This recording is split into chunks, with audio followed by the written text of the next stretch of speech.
The special meeting of November 19th, 2024 to order. Will the clerk please call the roll? Mayor Beck. Here. Vice Mayor Edwards. Here. Mayor Pro Tem Crawford. Here. Councilmember Patena. Here. Councilmember Finn. Here. Councilmember Dunn. Here. Councilmember Shaker. Present. Mayor, you have a quorum. Fantastic. Thank you. Do I have a motion to enter into executive session? Motion. Second. First and second. Councilmember Finn, how do you vote? Well, no. Wait, it's just, Oh, sorry, my they're just motion first. Now we vote. Now you can ask. bad. Councilmember Finn, how do you vote? I'm still a yes. Still yes. And we have a, I didn't vote. Let me reset. all in favor say? Aye. Aye. Sounds like a 7-0 to me. Great, awesome. And we'll go into executive session.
2024 study session to order.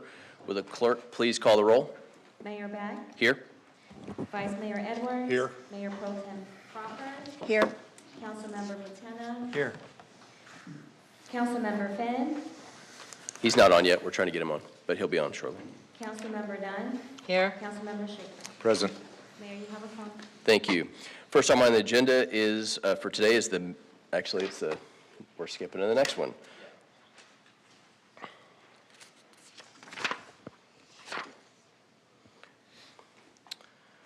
So the second item, now the first item, is on the agenda is the future large water user ordinance, future customers and water resource management. For that presentation, we will now turn it over to Deputy City Manager Kevin Burke and the Water Services Director David Burks. Great. Thank you, Mayor, members of council. Good evening. In January of 2023, Mayor and Council pronounced that water security is one of your top 3 priorities. So within that, one of the focus areas was effective water policy, standards, codes, supporting economic and residential development while managing large-scale users. So focusing on that last part about managing large-scale users, that really put the large water user ordinance, which has been kicked around for years, kind of back on the front burner as far as a policy initiative to consider. Now, what is a large water ordinance or user? We're going to go through that definition with Mr. Fleck in his presentation. But an obvious question might be, so would something like this apply to AMCOR? And what I would say is that we're actually the reverse. AMCOR was really, and how we modeled that development agreement is really the model for what you're going to see in this ordinance. It's very much looking at all those same questions that were asked during that process and putting them into an ordinance so that when the next user of similar scale comes through, we're in a better position. So Dave Burks is with me tonight, our Water Services Director, Brett Fleck, our Water Resources Manager, and they'll go through the details, but let me just make a couple more comments, which is to say, Peoria has enough water to use, but never enough water to waste. That's been our trademark ever since we hit Tier 1 of the Colorado River Drought Contingency Plan. We've been very aggressive and strategic in developing our water portfolio. This is primarily focused on the supply side, where we've been looking at new well projects, Bartlett Dam, advanced water purification. Tonight, in a holistic water security, we must look at the demand side of the equation, and that's what this ordinance is about. So we're looking at both sides of that equation, and so with that, I'll turn it over to Mr. Burks. Thank you, Mr. Burke. Good evening, Mayor and Council. As we all know, water is one of our most vital resources. It is essential for the growth and sustainability of our city. Behind the scenes, the Water Services team plays a critical role in maintaining and expanding the infrastructure that keeps the water and wastewater systems functioning seamlessly. Their responsibilities span everything from managing current infrastructure to planning the future demands, ensuring we have the resources to support a growing population. From sourcing and transporting water to treating wastewater, their work is fundamental to our daily lives. Tonight, we're shining a spotlight on one of the most essential aspects of the Water Services team, water resource security, managed by our Water Resources Division. This small but mighty group of professionals ensures our city maintains a robust and sustainable water portfolio, the foundation for ongoing growth and development for our city. This task is no small feat. It is a complex, multifaceted process handled by a dedicated team of 3, 2 water resource specialists and 1 analyst. Together, they work to forecast future water needs, identify and secure water resources for growth, and carefully manage our resources to ensure long-term sustainability. One key element of their work is tracking what we call large water users. By monitoring these users, the team can ensure our estimates on water usage in undeveloped areas of the city are accurate once developed and updated as needed. This careful management allows us to maintain a strong, balanced water portfolio that supports our city's growth while safeguarding resources for future generations.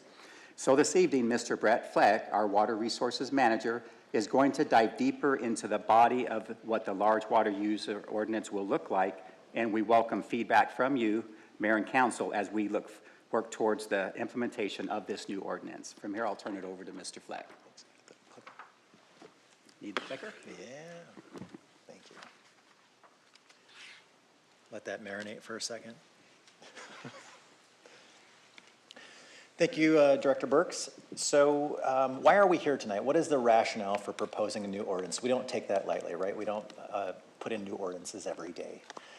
Peoria is growing quickly, as you can see from that chart, looking at the census records from 1960 through 2020, and then the projections from the Maricopa Association of Governments. Peoria is growing quickly, but we're also maturing. As you know, through the economic development initiatives, Peoria is maturing from primarily a bedroom community into an economic driver. And what that means is that it changes how we project water demand into the future. So the council, one of your responsibilities is obviously a voter-driven charge to implement the general plan. Water resources is a key factor in being able to implement that plan. If you don't have enough water resources, it's pretty hard to implement the general plan. Currently, water resources are supplied on a first-come, first-served basis. There's very little city input or control. An applicant comes, applies for a water meter, they set up shop. Nearly all water users fall within the range of our planning assumptions, so this hasn't traditionally been a problem because you know what a hardware store is going to use. You know what an apartment complex is going to use. But there's few relatively high or large water-using customers that have an outsized or can have an outsized impact on your plans. I think if a TSMC landed in Peoria, that would be a little bit different than the hardware store for their water demand. So city management is proposing a new ordinance to reduce uncertainty and increase the likelihood that the general plan can be achieved, improving our water security. So what's the general concept? If you really step back and look at this from a high level, we're trying to incorporate water use and conservation into land development decisions. That's the idea. You're trying to marry those two things. So this ordinance looks at commercial, industrial, and institutional users. We're not targeting residential here because it's much easier to forecast what a house uses. It's pretty standard.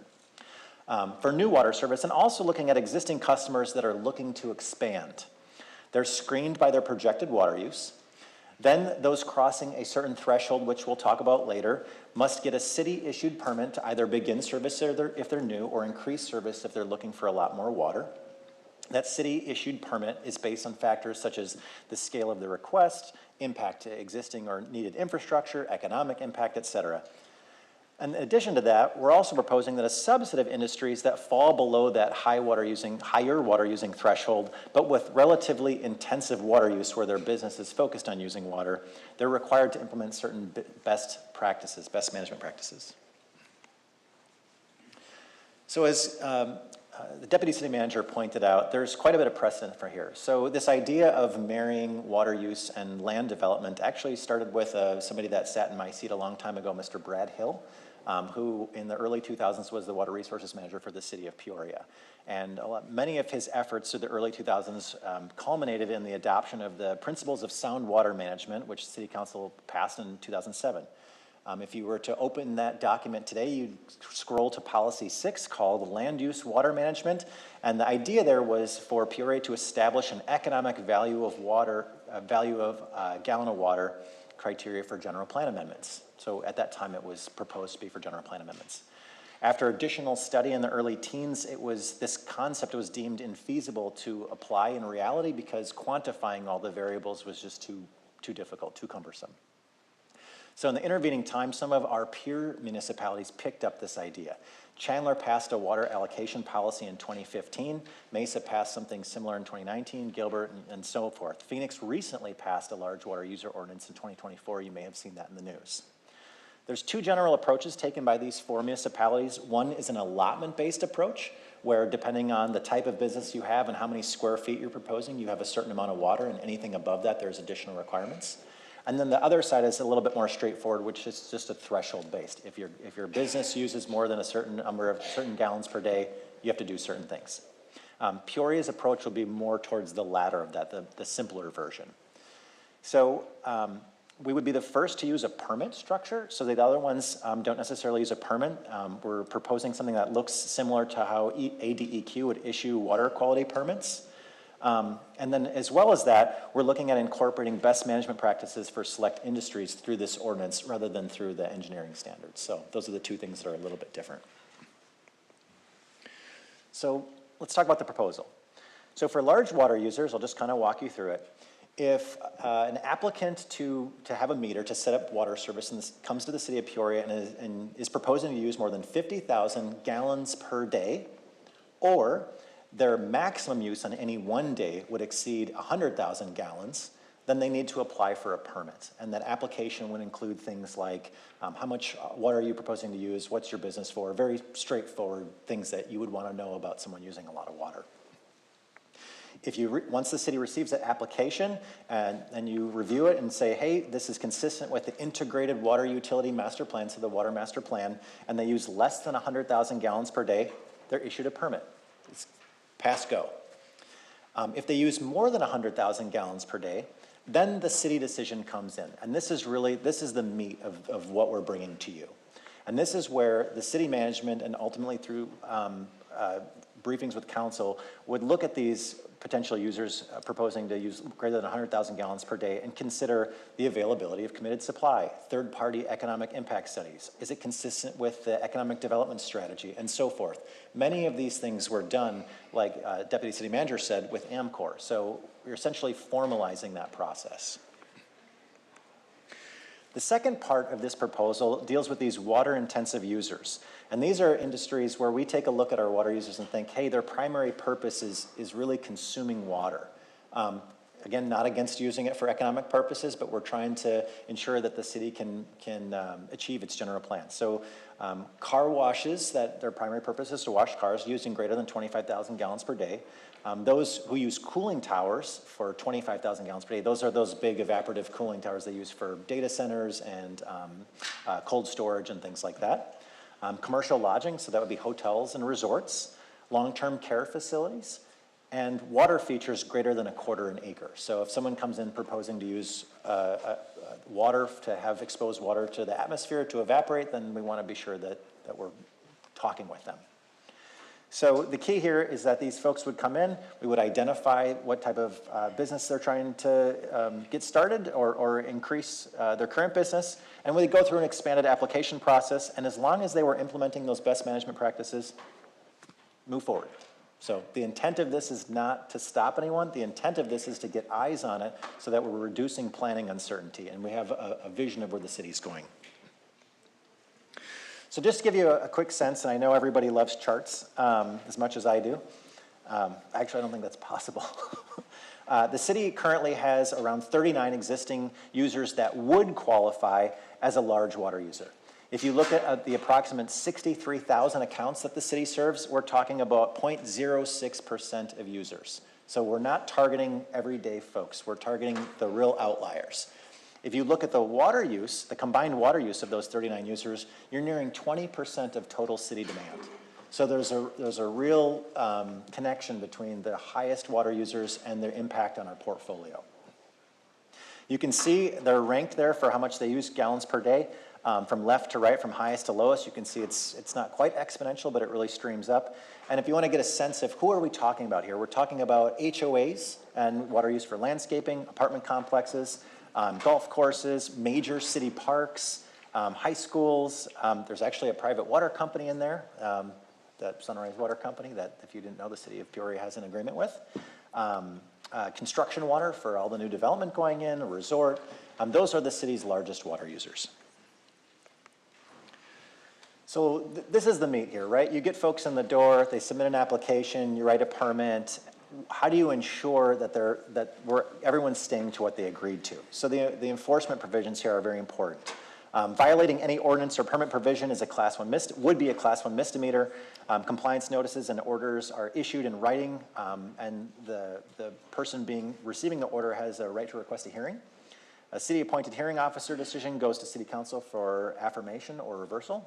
So there's an ability to appeal. The offender may be subject to penalties of up to $1,000 per day per violation, depending on certain factors. Was this on purpose or not, and things like that. That's kind of the idea. And those details are laid out in the ordinance draft that was attached to this packet. And lastly, and importantly, the city reserves the right to limit or suspend water service subject to the permit or ordinance conditions. Because if someone comes in and we've set up our infrastructure, our pipes, our pumps, et cetera, to serve this party, and this party says, you know what, I actually want like 4 times more water because I make a lot more money. Well, that has an impact on the city's ability to provide water to them and to our existing customers. So the city has to reserve that right to say, hey, we need to dial you back. So what are the next steps? I think I got 4 minutes to get through next steps and questions. First, obviously, receive input from you all. And that can happen today, that can happen later via email or however you want to do it. We want to hear what you think, whether you think this is a good idea, whether you do something differently. Then we have, importantly, receive input from the public. I wanted to highlight that we've set up an email account, wateruserfeedback@peoriaaz.gov. So please, I encourage the public watching this, both in person and online, to submit their feedback to this proposal, because it is just a proposal. We need to receive input from industry stakeholders. I believe city management has reached out to various stakeholder groups to get take their pulse on it. Of course, there's drafting the water-intensive user best management practices. Those are those engineering standards. Creating application forms, and the standard implementation things, making sure it's married up to our current process. And the idea here is to bring it back to council for consideration if this is indeed something that council supports and wants to move forward with. So with that, take questions. Councilor Schaefer. Thank you, Mayor. I'll make this quick. Mr. Burke, Mr. Fleck, congratulations. This is a big step in protecting our most valuable commodity, which is water in the city. So congratulations, and I support this. Thank you. Councilor Patena. Thank you, Mayor. Just a quick question. If there's a manufacturer that's going to use far excess of 100,000 gallons a day, is there a possibility that the city could deny them a permit to come to Peoria? Yes, it is a possibility. We would work through on a number of things. Again, what we're looking for is that what sort of mitigation measures might be in place. Now, they may be, hey, we need 100,000, but we're going to send 80,000 gallons of that back to you in the form of sewer, so it's really being recycled. Okay, that might put us in a different ballpark as far as a net usage. They might have some best management practices. They may have an economic engine that 100,000 gallons really drives that we'd like to see here. So those are all strategic decisions that go into the permit. But yes, there is the possibility, if they can't meet any of these and they're not willing to do some of the best management practices to conserve that water at its most efficient rate, that we could say no. Thank you. Anybody else? Anybody else? Thank you. Thank you for your time. Great. Thank you for your time. Thank you. There being no further business, I hereby declare the study session adjourned.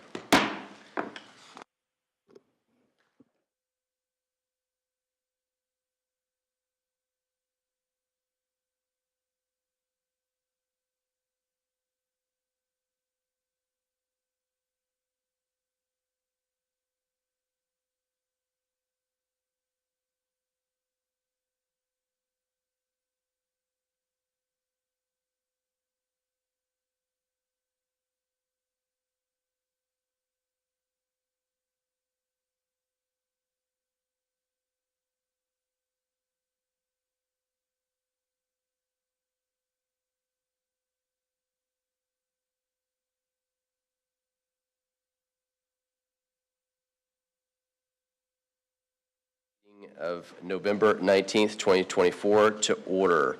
Would you like to play the video first?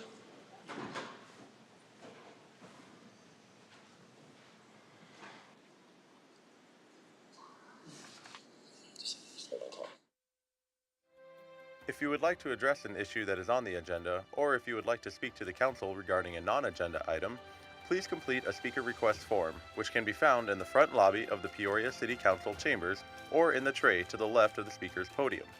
Please place the completed speaker request form in the second tray to the left of the speaker's podium labeled Request to Speak.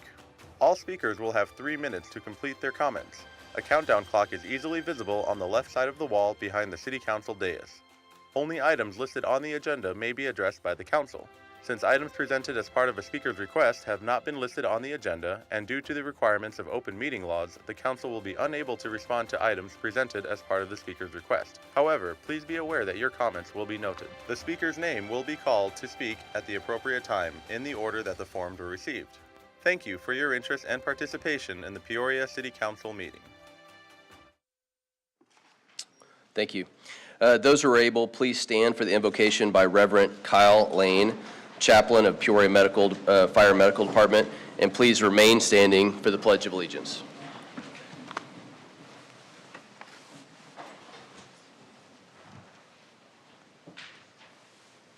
Will you bow your heads? Most merciful God, we come tonight to this place of governance with humble and grateful hearts. We're grateful for each of the citizens who make this great city their home, who collectively strive to improve the city and care for it, and who provide the funds that the city can run smoothly for the benefit for all. We're grateful for the city workers who take care of the day-to-day operations, providing things like water and trash collection, cultural and human services, libraries and parks, and building safety and economic development, among so many others. We're thankful for their dedicated service. We're grateful for the supervisors and managers who actively seek to help those on the front line fulfill their mission to the citizens of Peoria. We're grateful for the directors and chiefs who lead the various departments of the city as they seek to continuously improve the city for its citizens. We are grateful for the city manager and his deputies who provide leadership and guidance and faithfully enact the policies that make Peoria the beautiful place that it is. And we are especially grateful for the mayor and the city council who ethically steward the resources of the city of Peoria and provide vision for where the city might go. We pray especially for them on this night and in this meeting that they would be gifted with great wisdom so they can make wise decisions and take right actions for the welfare and peace of the city. In a time of differing ideas and beliefs, in a time of tensions, we pray that common ground could be found in our communities so that our city may grow and prosper, and so that we might fulfill the second greatest commandment, to love our neighbors even as we seek to love ourselves. As always tonight, we pray for our first responders, especially the police officers and firefighters who are on duty, who stand ready to help those who are in need or are in danger, even at the risk to themselves. We pray for your protection of their bodies, minds, and souls. As a community, we are grateful for leaders who vigorously support them for the benefit of all the citizenry of the city of Peoria. Grant and accept these our prayers. In the name of the Sacred Three, amen. Thank you.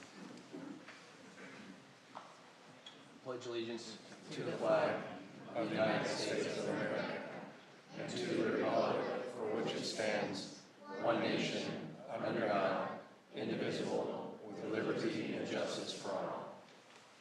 Thank you.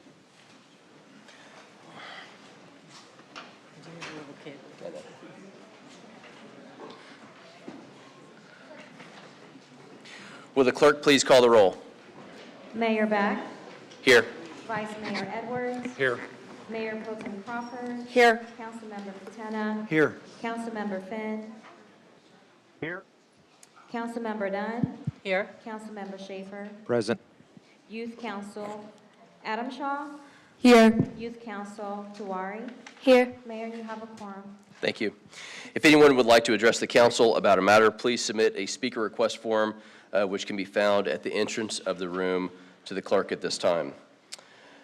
Next, we will present the proclamation of Candeo Peoria Junior High School girls volleyball team, who recently won the state championship. The team and coaches are here today and in the audience. Right? They said the Pledge of Allegiance pretty loud. I like that. Right? You guys should come every single time for that, just for that.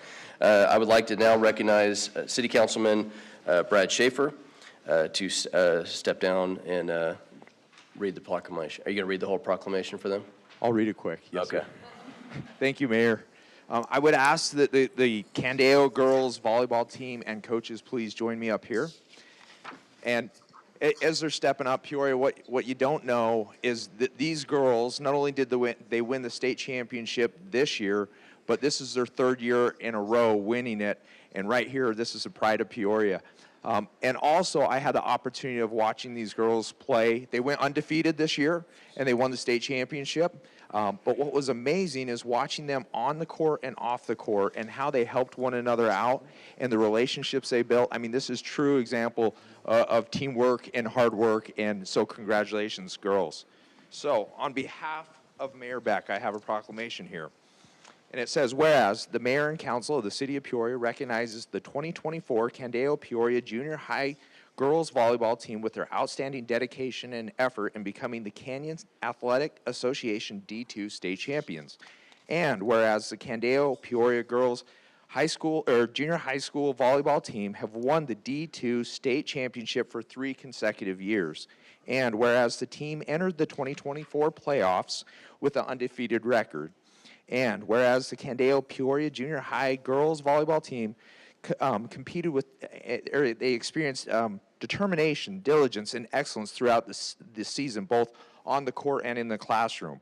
And whereas junior high school sports teaches players about commitment, teamwork, sportsmanship, and leadership. These are life skills that prepare students for a future beyond high school. And now, girls, this is the best part. All this leads up to this. And whereas the city of Peoria and the entire community are proud of the Candeo Peoria Junior High girls volleyball team for their achievement on the court and in the community. Now, whereas I, Jason Beck, Mayor of the City of Peoria, shall declare November 19th, 2024 as Candeo Peoria Junior High Girls Volleyball Team Championship Day. Congratulations.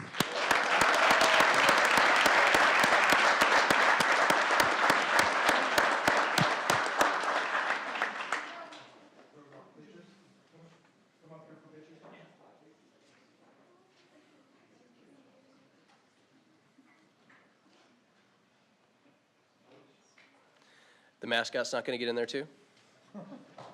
You getting in there?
Yep.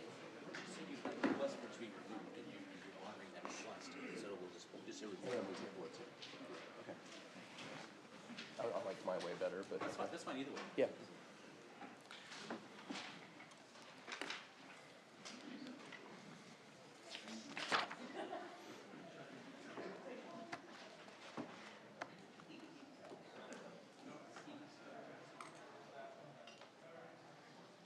Good.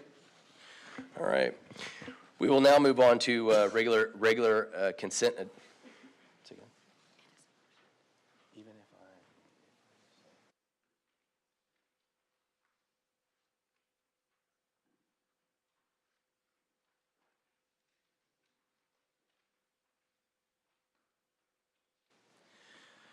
We'll now move on to regular meeting consent agenda. All items listed on the consent agenda are routine in nature and will be enacted in one motion unless the request for removal has been received prior approval. I have had one request, which is item 10C, to be tabled. Do I have a motion to table 10C to the next council meeting? So, second. Okay.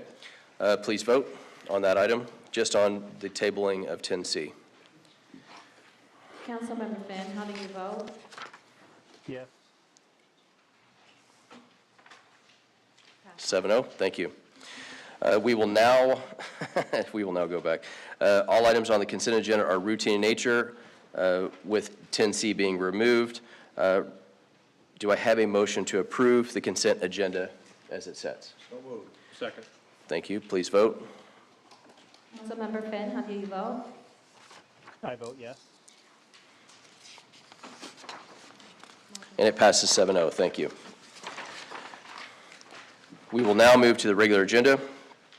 And to introduce new business, I now recognize City Manager, Mr. Henry Darwin, to introduce 27R. Thank you, Mayor. Mayor and Council, the first item on the regular agenda is Agenda Item 27R. It is a public hearing regarding a conditional use permit appeal for the Cibola Vista Self-Storage Facility. We have here at the table with us this evening Deputy City Manager Mike Faust and Planning Director Chris Hawkes, who will discuss the appeal and that's located for the mini storage facility located at the northwest corner of Lake Pleasant Parkway and Cibola Vista Drive. And following their presentation and your discussion, we will have comment from the public. Take it away, Mike. Mr. Darwin, thank you. Mayor, City Council, before Chris jumps into the technicality of the appeal, I just want to touch on a couple of things because there's multiple projects and open cases in the particular area. And I think it's important to note that although there's interrelation between each of these projects, and they are evaluated as their interrelation, each case is independently evaluated. Today we're here to discuss the conditional use permit appeal for this particular self-storage facility. And we're not here to litigate or discuss the other open zoning cases. So this is specific to that appeal, and I think it's important to know that. Chris will also state that this is not a rezoning case. A conditional use permit is not a zoning case, and he'll get into those details. This is more specific to the appeal of an existing property right. And again, Chris will break that down. But before we get into that, I did want to take a step back and look at the macro view as it relates to self-storage facilities, because this is a matter that's come before this council rather recently. So we know that the priorities of the council to the staff has included economic development. And part of that is emphasis of the fiscal sustainability through the siting of economic and job generators throughout the community. So we're very mindful of the use of land. Specifically to reduce out-commuting by bringing jobs into the city, by reducing sales tax leakage, by bringing amenities, retail and commercial businesses in, and overall enhancing service and the quality of life to the community. Well, as we evaluated the overall environment and took a look at that, it became important for us to start to preserve very specific parcels. One thing that we did note was a proliferation of self-storage facilities. In particular, there are 32 self-storage facilities throughout the city of Peoria. Within 1 mile of Peoria, there are 47 facilities. And so while recognizing the demand for them, right, if there was no demand, people would not be building them, the city sought to identify intentional siting standards for those. So if you recall, last year, or I guess earlier this year, the city initiated a zoning code, a city code amendment specifically around what was appropriate siting standards and operational limitations for these types of businesses. In particular, we targeted arterial intersections as an area of interest. So arterial intersections are going to be the main roads, main thoroughfares where you see power centers, shopping centers on the corner. We didn't want to lose those lands specific to these self-storage facilities. Additionally, we didn't want to have scenarios where facilities were locating too close to one another. So the code that was adopted by this council in April codified those standards, which said you need to be roughly an eighth of a mile, quarter of a mile from arterial intersections. You can have no less than 1 mile distance between self-storage facilities on a go-forward basis. It is important to note, though, that when that case was brought before you, the staff clearly stated there are active cases under consideration.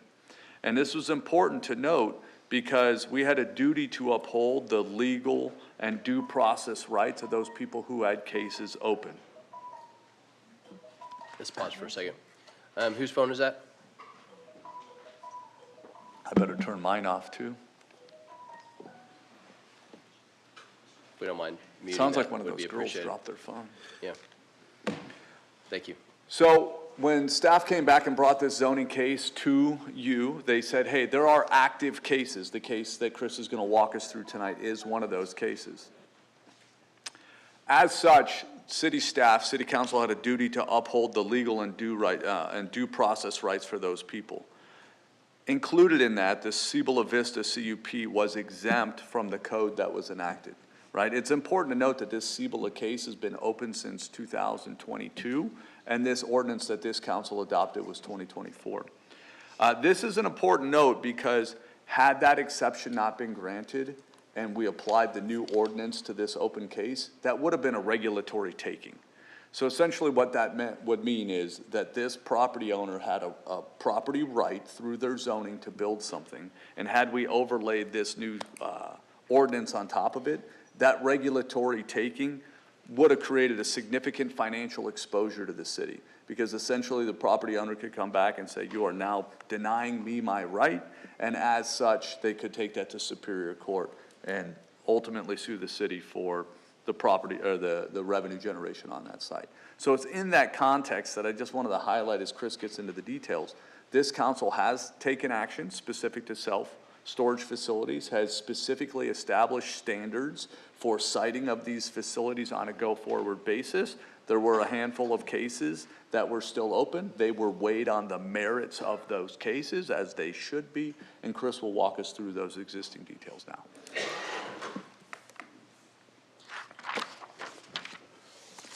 Thank you. Good evening, Mayor and Council, and thank you, Mike, for the introduction on that.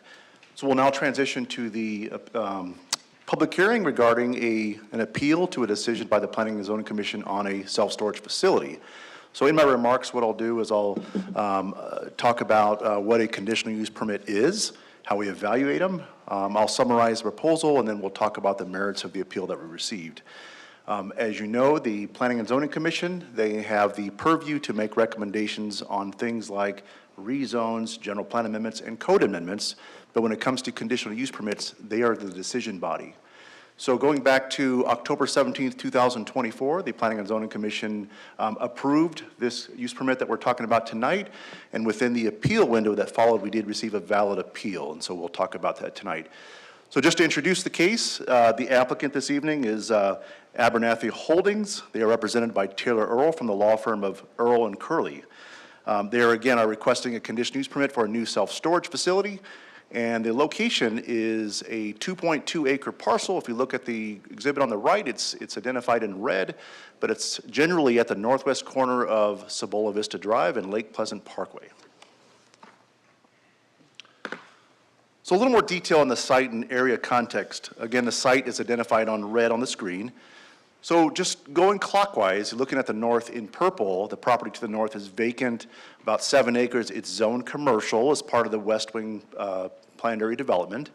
Looking eastward across Lake Pleasant Parkway is a vacant commercial zone parcel that's part of the Cibola Vista planned area development.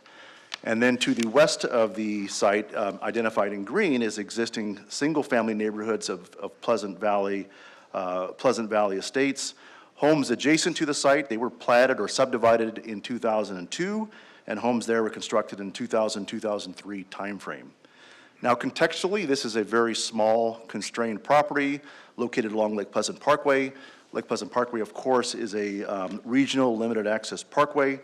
The site itself is approximately 850 feet from the nearest signalized intersection at West Wing Parkway and Lake Pleasant Parkway, and is about 2.5 miles from the nearest existing self-storage facility.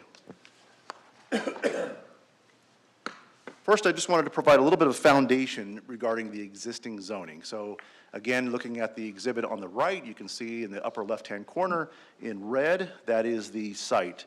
The site is part of the planned area development for Cibola Vista. Now, Cibola Vista, which includes all the area that's inside the dotted line there, it was a 241-acre master plan that includes parcels zoned for single-family, resort use, and commercial uses. You can see a wash that crisscrosses through the middle of the property.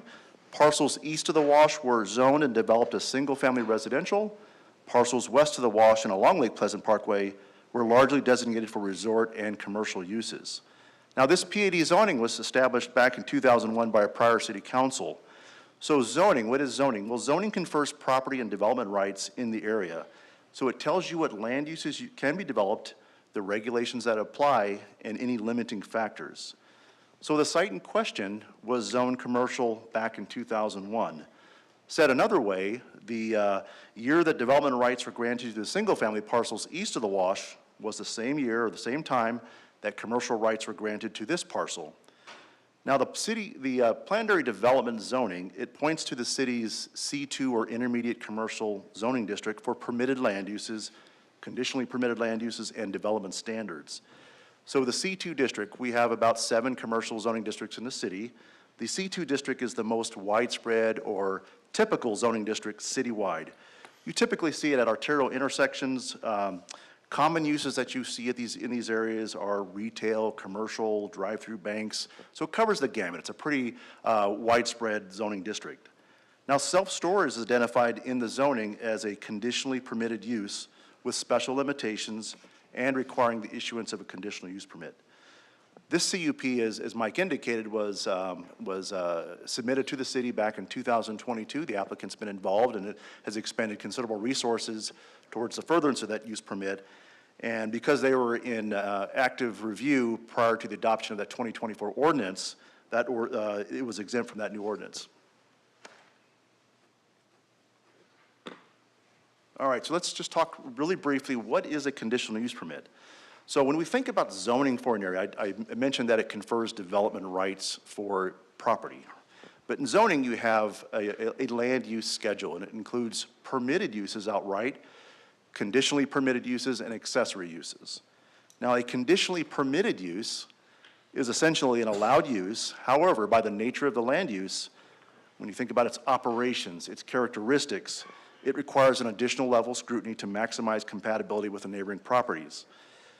So the Planning and Zoning Commission, they have the ability to place limiting conditions on the use based on its context. That isn't available to uses that are permitted outright in zoning.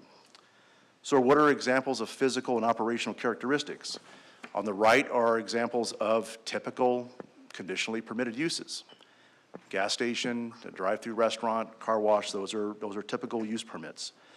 Now, when you think about the physical and business operations, these uses, based on their context, they might produce impacts like noise or odor or dust, glare, maybe inordinate traffic on the site. Maybe the ingress and egress is problematic. So it's important to note that the CUP, it provides the ability to study these impacts and further mitigate these impacts through conditions that the commission can place. But it's also important to note that a conditional use permit is not a rezone. In fact, the applicant is not seeking a change of zoning tonight. With a rezone, when somebody comes forward with a rezone, a property owner is looking to establish new land use and development rights. In that regard, there is considerable discretion on the legislative decision. That isn't what we have here tonight, folks. There are already established zoning and development rights on this parcel.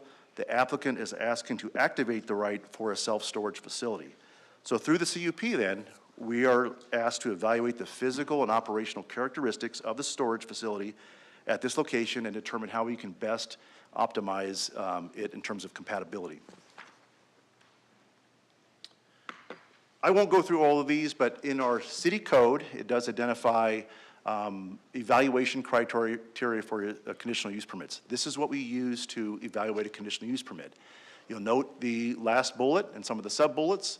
Those are some of the factors that I just talked to on the prior slide. Those are the physical and operational characteristics that we have to study and evaluate and make a recommendation on a use permit. The next few slides, I'm just going to summarize the proposal that was in front of you. So the applicant has proposed a self-storage facility. All the units are internalized, meaning they're all accessed from within the building. There are 2 unloading berths, and you can kind of see those if you look at the top exhibit in the middle of the building, but those are 2 loading berths. They're also internalized. The facility is 25 feet high at the parapet. It is essentially 2 stories above ground and 1 story below. Just to note, the 25-foot height, this is lower than we allow for single-family residential neighborhoods citywide and in Pleasant Valley. Homes can go up to 30 feet tall. Looking at the site as well, the code does require a 30-foot landscape buffer along the western frontage, which is the bottom of that screen there, and along Lake Pleasant Parkway to provide separation and enhance the aesthetic quality. Now, with the landscape buffer, the building would be approximately 90 feet from the nearest residential lots to the west or to the bottom in Pleasant Valley. So additionally, while the landscape buffer plays an important role, certainly it's always a concern about trying to not have any nefarious activity in these types of buffer areas. And provide the ability to maintain these areas, maintain the landscaping in these areas. So what's hard to see on the screen, but to note, there is a 6-foot wall with a gate that limits access into the back area. You can access it for maintenance, but you couldn't otherwise get back there. But it also has a view portion on the wall to provide for proper surveillance into these areas. When we were evaluating the proposal, some of the input that we got from the community was about the air conditioning units. That was a topic of discussion. Those have all been relocated along the eastern side of the building. I'm used to north being at the top, right? But along the eastern side of the building adjacent to Lake Pleasant Parkway. That's where all the AC units have been relocated, and they're behind screen walls along that building facade. The facility has an office and also, as you can see on the screen, proposed office hours and move-in access. So somebody looking to frequent the facility would not have 24-hour access. They would be restricted in when they could access the facility. In addition to the restricted access, the site will be outfitted with security cameras, motion sensors on lighting, so that it only turns on when needed in these areas.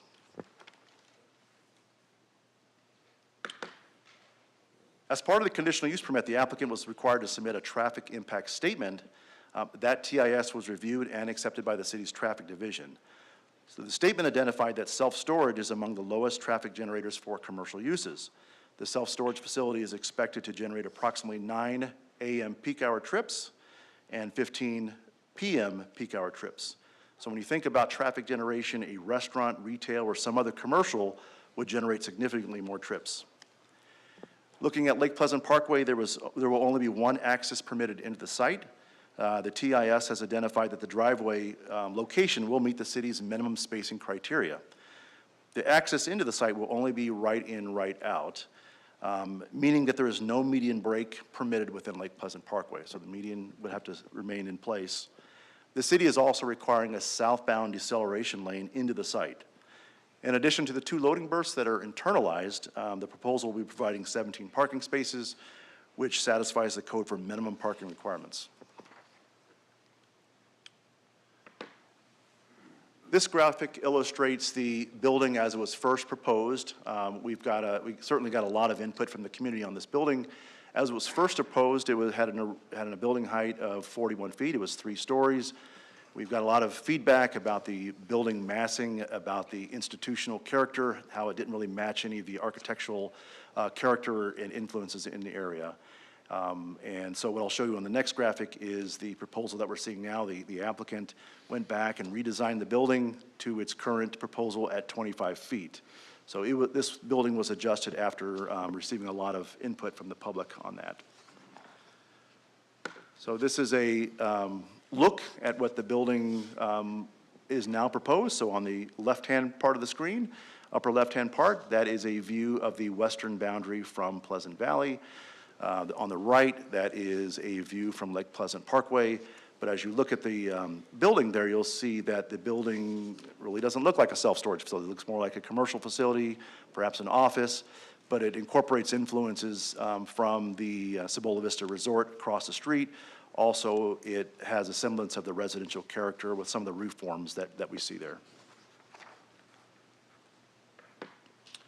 In terms of public outreach, a conditional use permit requires a neighborhood meeting if we receive written opposition within the first 21 days when we send out what's called a notice of application.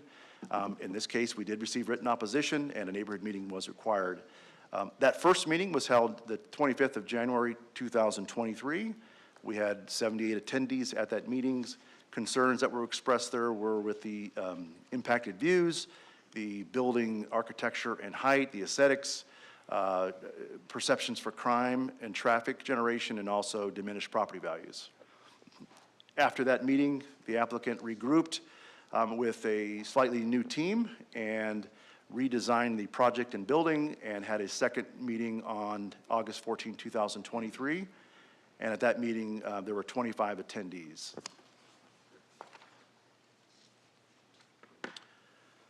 In terms of our general public outreach that we provide, when a case first comes in, we do provide a notice of application. It goes to all property owners within 600-foot radius and registered HOAs within a mile. We also provide the same type of notification before a notice of hearing. So before Planning Commission, same level of notification was provided. Also requires a legal ad in the paper and the site posted in accordance with city requirements. Now, in terms of the support and opposition to date, prior to the design revisions, we had received 101 letters from individuals expressing opposition to the case. We also received 8 letters that had questions or inquiries but didn't otherwise specify a clear position. After the design modifications that we received, that were done, we did receive an additional 17 letters in opposition. 8 of those letters had not been previously commented on. And we did receive 1 letter in support, and again, 2 additional letters with no stated positions, no stated position. Also, earlier today, we did receive a spreadsheet with a number of names and comments on there. We have provided those to the City Council for your view as part of this appeal hearing. This item then went to the Planning and Zoning Commission. Again, they held the public hearing on October 17th. The commission had a legal quorum. We did have 5 members present at the hearing. However, 1 commissioner had to recuse himself. He had participated earlier in the case, and so had to recuse himself from the proceedings. And at that meeting, we had 2 speakers present in opposition that spoke. After deliberation, the commission voted 4-0 to approve the conditional use permit. We've received some correspondence since the commission vote. We've received an additional 11 letters, and those are attached as Exhibit 5 in your packet. 5 of the letters are from individuals that had not previously commented, and that also includes the 1 letter in support that we received last week. All right, so I now want to pivot to the appeal of a CUP decision and the nature of the appeal that we received. So I mentioned we received a valid appeal on October 22nd. That's Exhibit 1 in your packet. There were 4 objections raised in the appeal letter, and we'll address each one individually. The first item, the appellant objected that not all of the Planning Commission members were available, and therefore the absence did not reflect a full range of perspectives or input. As I mentioned, we had 5 of 7 commissioners present that evening. Again, 1 commissioner had to recuse himself due to a conflict, but prior to being a commissioner. Nonetheless, we did have a legal quorum to conduct business. A quorum requires 4 members. The second item, the appellant states an opinion that the area is oversaturated with storage facilities and can be better served with other uses such as parks, community centers that bring direct value to residents. And again, you have the item in your packet. I'm just paraphrasing here. As we looked at that, we noted that that is not a criterion for evaluating the CUP. I showed you a slide, the criteria that we have to use to evaluate that. And as I mentioned, the land use and development rights, they were established well over 20 years ago, back in 2001, when the zoning was established. Furthermore, this case was active and it predates the effective date of the storage ordinance. So this case was not, again, not impacted by that decision.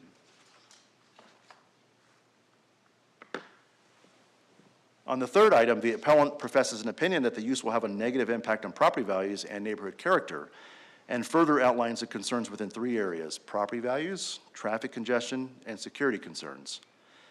As we look at each of the 3 items, firstly, as we note, the property will certainly develop, right? They have the right to develop the property. As I mentioned, the property has been zoned commercial for over 20 years. Furthermore, diminished property values is subjective, but more importantly, it's not a criterion that we use to evaluate a conditional use permit. We can't use that as part of the evaluation. In terms of traffic generation, anything that is developed on vacant land will certainly increase traffic. However, in this case, self-storage is among the lowest traffic generators for commercial land uses. Retail and other commercial is significantly higher. Further, the city has evaluated and accepted the traffic statement and found that access restrictions proposed to be acceptable. Finally, there are a number of elements that are proposed of the facility to optimize security. I mentioned several of those when we were looking at the site plan. They include the office and restricted hours, security cameras that will be part of it, the motion lights, and the surveillance wall that allows not only a look into these buffer areas, but also helps to mitigate security concerns. Finally, the appellant believes the use could be better served with other desired land uses and does not align with the sense of community needs. Again, as I noted, this is not a criterion for evaluating the conditional use permit. As I move to summarize, the commission in their approval of this conditional use permit adopted 4 key findings. They noted that the self-storage ordinance, that this case was in process prior to the effective date of that self-storage ordinance that was adopted earlier this year. They noted that the site is within the Cibola Vista PAD zoning, which allows intermediate commercial uses on the site. They noted that the proposal meets the limitation on use standards and otherwise complies with the zoning ordinance. And they noted that when operated in accordance with the recommended conditions, it's not expected to have an inordinate impact on adjacent properties. So Mayor and Council, before we open the public hearing, just wanted to note there are 4 decision options on the appeal. The recommendation before you tonight is to affirm the decision of the Planning and Zoning Commission to approve the use permit. As you look at the decision options, I'll note one nuance when it pertains to number 4. The way the code reads, that if the council was to look to continue the matter to another date or to a date indefinitely, it does require applicant consent to do that, okay? So with that, I'll close, and I'm happy to answer any questions you may have. Councilor Dunn. Did you guys have a map that shows the amount of storage facilities? I thought I saw a slide that showed this. Do you have that? Mayor Beck, council members, I don't have a map as part of this slide, but one of the things I noted earlier in my presentation, the nearest existing self-storage facility is 2.5 miles away. It's the Dollar Self-Storage, I think at, where is that, Pinnacle Peak roughly? Like Pleasant? Do you know how many storage, you said there was a total of 48, was that correct? Mayor, Councilmember Dunn, within the city, there is currently 32 existing storage facilities. If you to look a mile outside of the city and consider that area, there's 47, so within that area. And in the north, how many are there right now? There's a In the Mesquite district? Mayor Beck, Councilmember Dunn, I don't have that information with me. Is it like, is it a high amount? Is it a low amount? Mayor Beck, comparison? Councilmember Dunn, just reflecting on the ordinance that we did earlier this year, the majority of these storage facilities, I want to fashion somewhere around 2/3 were located in the more mature parts of Peoria that have developed. There's only one in Mesquite that I can. Mayor, Councilmember Dunn, if we just think would about be this. driving the roads, you've got 2 that are on Lake Pleasant Parkway down near Pinnacle Peak. Right. Right. You have one that's in the county off of Happy Valley far Right. west, like 107th Avenue. But none other come to mind in this general vicinity. So that area is underserved in storage capacity? Mayor, Councilmember Dunn, I can't comment or surmise about whether it's underserved or not. I can just note how many there are. Yeah, I did. Again, thank you for answering that. I know in the south, and especially in my district, I have quite a few. So thank you. That helps shine some light on this. Councilor Schaefer. Thank you, Mayor. And yes, Mr. Faust was correct. There is the Dollar Storage on Lake Pleasant, right next to the Circle K, and then there's the new one across from the Candeo Charter School that's being built on the county, and then obviously down on Happy Valley and 117th. Mr. Faust, you started with the council priorities on economic development. I really appreciate you taking a step back on that. And you talked about job generator, reducing sales tax leakage, and the enhancing community and lifestyle. And when I think of the use of this application, I don't see it checking the boxes of our council priorities when it comes to economic development. And seeing, with that being said, and the outcry from the community that I represent that does not support this, I will not be supporting this conditional use. Mr. Mayor, Councilmember Schaefer, if I could, and respect your thoughts on the matter. It's important to note that the zoning established there in 2001, this is a permitted use. And so with that, the vote is for an appeal of a property right. And so I just highlight that for the fact that should this case have come in 2024, given some of the other conditions that apply, we would agree relative to economic development. That's why this council voted yes for that ordinance, to be able to protect lands along the parkway, because any property along the parkway, it's reasonable to believe it's going to be a commercial use. Had this been a new case, it would not have been. However, for now, again, this vote is relative to a land right and the conditional use permit in particular, and in essence, the taking of a right. So I just want to make sure that we understand, it's not like we're vetting the decision for this business. Tonight's matter is a specific vetting on was the conditional use permit code properly applied. Any other question? All right. Councilmember Finn. Thank you, Mayor. I have a couple of comments on this. And Mike, I really appreciate that, that clarification, because as a government agency, we don't make decisions for businesses. It doesn't, in my view, it doesn't matter how many storage units are where they're located in adjacency. People make business decisions. This is the property right of this particular individual, and to your point, it absolutely meets the zoning conditions, and we're getting off track on what we're here to do, in my opinion.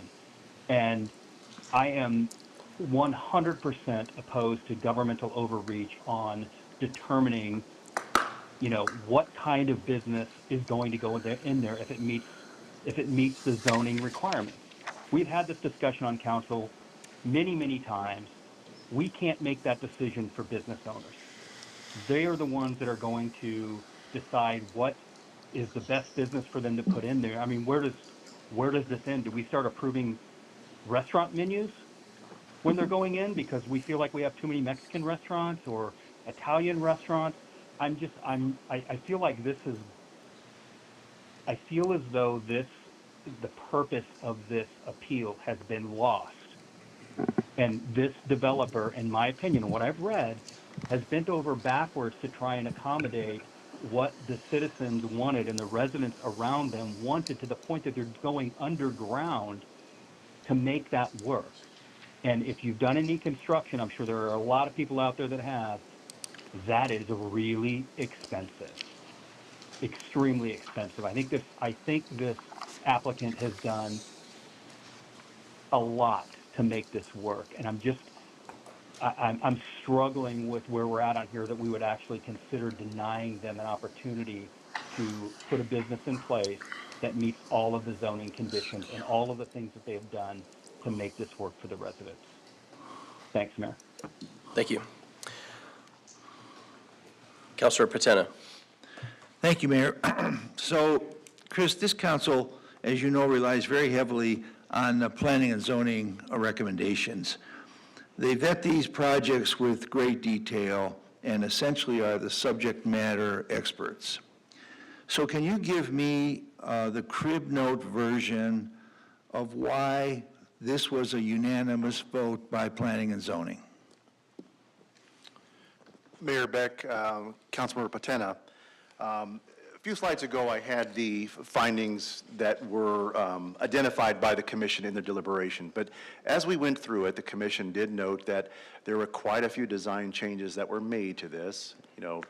The biggest one being moving the building down to 25 feet, but quite a few design changes to try to mitigate or try to move the building to closer compatibility with what the neighborhood and what people are asking for. So they noted that. I think that held a lot of weight with them. I think also the fact that they held a multitude of meetings and public outreach efforts to try to, find common ground. I think that held a lot of weight with them.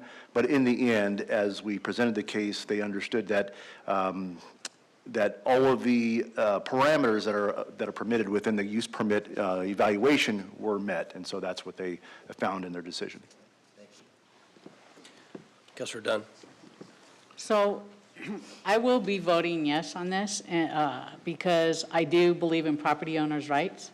I do believe that that area is underserved with the storage facility because that is the area that has the greatest build-out potential. I mean, that is the next big development.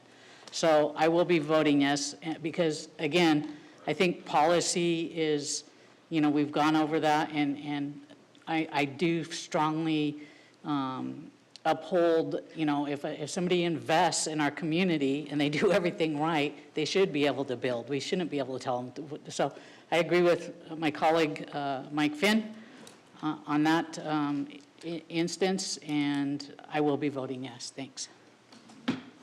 Councilor Crawford? Thank you for the presentation and the clarification. I just wanted to share a few comments from myself specifically. At first, when I saw that this case was coming to council, I thought, oh, this is an easy one. I'm personally not a fan of self-storage. That was my immediate thought.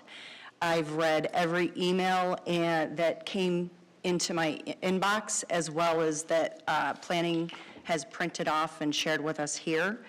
There are a lot of comments pertaining to build-to-rent homes and apartments, and you know, a lot of the communication said that, you know, we specifically don't want the build-to-rent homes and apartments, and specifically the traffic.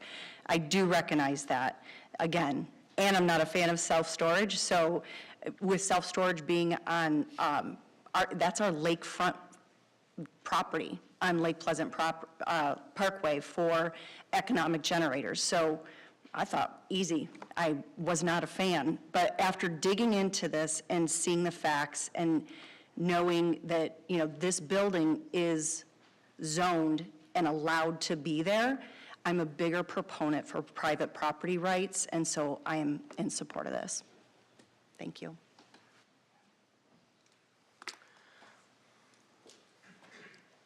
I'll reserve my comments to after. All right, so what we will do now is I will now open the public hearing on item 27R.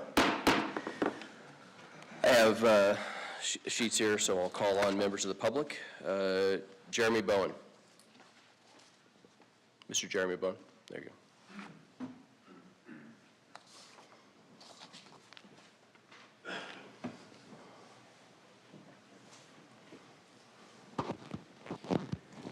Thank you, Mayor and Council, for this opportunity to speak. As our fellow residents and representatives have noted, this is my appeal. And the reason I'm appealing it is clearly a contrast to what we are hoping for this environment. I know that we have many speaking from different districts, but I would sure hope that we give some attention to the people that actually live there, the people that are represented, Councilman Schaefer, who represents us very well in trying to navigate what we have shared. Just as it was mentioned, again, the goals, if they truly are about job generation and creating value and providing services, there's a couple of things that are misaligned, and I would hope that the council members would be that advocate, that would be the voice of the people trying to figure out what is best for this community. And when you break that down, what does it generate? What does it do? In this case, you have something that was, again, formed in 2001. I mean, I was a junior in high school. Aside from a lot changing besides my physical physique in a negative way, you can see that this land has changed a lot. And I would hope that we can, you know, come together and view something that's changed over time. When you talk about storage units, the reason why maybe we don't have as many is because you do have larger properties. You have a lot of homes that have RV garages and all kinds of things that start to displace it. I honestly think it's a bad business model. That is not my decision. I understand that. But ultimately, we need to look at this from a standpoint of what are we developing in this community? What does it do? I can't help but continue to notice this, and it seems like it always happens. We have these meetings, and you had, I think it was 75 at the first meeting, and then there was 25, because it's frustration of the public who have lives, kids, games, all kinds of stuff to support this community, and we act like we are appeasing and that people are getting happy about this. It's the complete opposite. There's outrage, and then there's a feeling that no one's going to listen to us. No one's going to help us.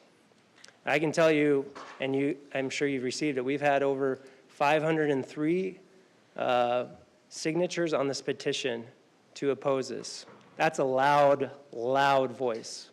And you'd probably have them all here if they were all contributing members, helping from every standpoint. So I would just ask that we focus on listening to the people. And I understand that there's policies, but a lot of these things are not aligning. And what do you do in a situation like that? We rely on our representatives to help us. And that is my plea to this council and to the mayor. Please help us make Peoria great. Storage units and other things we're talking about do not. Just quickly to note with Council Member Patena, how you said that the Planning and Zoning Committee is subject experts. I just hope that that carries into when we talk about build to rent and other units as well. Thank you. Thank you for your comment, sir.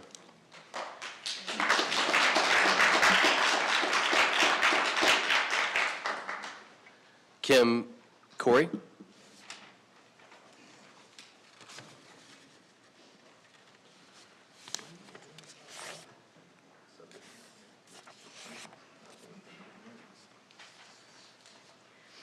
Hello, my name is Kim Corey. I live at 9508 West Gambit Trail, which is a single-level home that is directly over the wall of the storage facility. In fact, you can see the lot on the picture when you show it up there. I've been a resident of Peoria since the early 90s, and I briefly moved into the city of Glendale, but I returned back to Peoria due to the overgrowth of commercial property that the city of Glendale was allowing into their residential areas. I've lived on Gambit Trail since 2011, and I love it there. I love my home, and I love my community. Over the years, I have watched my neighborhood and my surrounding areas develop nicely, up until now. I believe that the storage unit, the hotel, and now the apartments, which I know we're not talking about, will change the landscape of our neighborhood, resulting in lower property value. I also feel that the proposed self-storage facility is too close to residential homes and too big to be placed on that small sliver of land. This area of North Peoria was growing to be a sought-after place to live, and a self-storage facility, hotel, and now apartments in all such close proximity to residential homes will cheapen that area just as it did in the city of Glendale. I do appreciate that the builder of the storage unit has modified the construction to be more compatible with the surrounding area. However, it is still a storage unit. And I do feel that having a storage facility over the wall of an upscale residential area will greatly impact not only property value, but it will diminish the desire to live in this residential area. Storage units of this magnitude are typically found off of freeways or in designated commercial areas, not over the wall of high-end residential homes. I also do not believe that there is a need for this type of storage facility in this area. The majority of these homes have 3 to 5 car garages and plenty of storage space. The storage facility is being built in our backyard and is clearly not intended for us to use. We already have several other storage facilities in the neighborhood. There is just no need for so many storage facilities in such a small proximity. I'm asking you to please put yourself in our shoes and ask yourself how you would feel if this was being built over your wall. Thank you for your time. Thank you for your comments, ma'am. Kathy Frieda. I'm sorry? I don't need to speak. Oh, okay.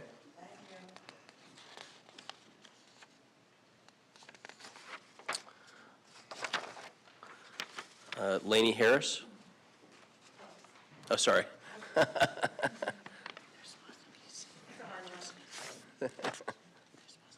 should wear my glasses, actually. That's what I should be doing. Yeah. Good evening, Honorable Mayor and council members. My name is Lynne Harris, and I've been a resident of the Pleasant Valley neighborhood in Peoria for 10 years. I come before you today to respectfully voice my opposition to the conditional use permit for the Cibola Vista storage facility. As a longtime attendee of city council meetings, I have heard the administration's consistent message loud and clear. Peoria should focus on driving job growth, increasing revenue, and ensuring long-term community value. I strongly believe that approving this path for yet another self-storage facility does not align with those goals. The proposed location for this self-storage facility is already surrounded by multiple similar developments, as we've heard tonight. We already have Dollar Storage, self-storage on Lake Pleasant and Pinnacle Peak, as well as the recently developed Happy Valley self-storage at Happy Valley and 303. All of these are within a 4-mile radius of the proposed site. In fact, this area is becoming saturated with self-storage facilities, which raises the question, what value does another one provide to our city and our residents? Primary benefits of self-storage are convenience and individual storage needs, but these do not drive job growth or the revenue streams that this council has championed. Rather than contributing to the growth of our community, this facility would merely take up valuable space that could be better used for other purposes. And additionally, it could open the door to future developments that don't align with the long-term vision for this area, such as high-density housing. And I'm sure you're all well aware that the state of Arizona is set to eliminate rental tax in '25, which further diminishes the potential revenue in this area. This highlights the need for more meaningful, revenue-generating projects that bring jobs, services, and infrastructure to Peoria. The North Peoria corridor has enormous potential for growth. It's critical that we focus on uses that bring long-term value to this area. Instead of another self-storage facility, I ask that we focus on developments that align with the evolving needs of our community. We need more healthcare options to serve the growing population in this area, particularly as the northern expansion of the city continues. We need smart retail and restaurant developments to cater to the influx of visitors who will be staying in the new hotels currently under construction outside of our neighborhood. These are the type of investments that will not only increase revenue, but make North Peoria a more desirable place to live and visit. As a resident and mother, I care deeply about maintaining the quality of our life in our community. Over the past 20 years, this area has built a community that we can be proud of, and I fear that approving the self-storage facility conditional use plan will undermine that. I've attended neighborhood meetings with the developer, and while I appreciate the efforts they have made to adjust the plans, the bottom line remains clear. The residents in this area do not want a storage facility next to our neighborhood. I urge you to consider a better location for this facility, one that makes sense north of the 303, where this type of development would be more appropriate. Thank you for your time, your consideration, and I trust that you'll make the decision tonight based on what the voters and taxpayers of Peoria are asking for, a community that grows with purpose, with value, and with respect to the needs of its residents. Thank you. Thank you for your comments, ma'am.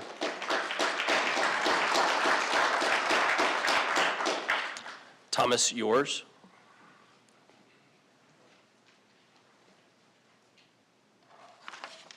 Thomas Young? Sorry, I really should wear my glasses. I don't know why I don't wear my apologies. A reading test. Yeah. I didn't prepare any speech. My wife and I just kind of rushed out of work to get here.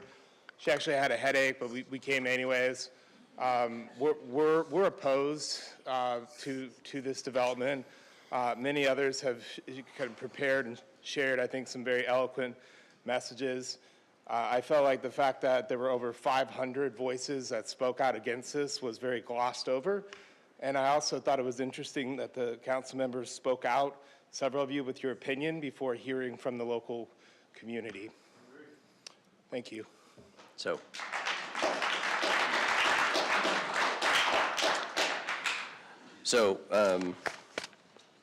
I'm going to just give everybody kind of an understanding. We have a process that we have to legally follow in this state, which means that council are supposed to actually make comments before we actually break into a public hearing and actually hear from the public, and then they're able to speak again. So that's the reasoning why that process exists. So thank you, though, for your comments. I appreciate it. Mr. Tony Dudzinski? Thank you. I'm wearing my glasses this time, so I got that one. Mayor Beck and City of Peoria Council staff, thanks for letting me talk today about this proposal here. We're just asking for a reconsideration with this storage facility. Great presentation, and the developer, amazing that he's, also done a lot of work to listen to the needs of the citizens of the area. But something just inside, I think mostly all of us, and even maybe some of you, think that this is just not the right place to put a storage facility. I believe there's a need for that. There's so much growth going on in the North Valley. Our family's lived out in the West Wing area for 20 years. Lake Pleasant used to be a single-lane road, north and south. West Wing Parkway used to stop at High Desert Drive, and I would just say drive to the end and hang a right. You'll come to our house. and now it's a complete parkway. It's going to get developed all the way to Vistancia.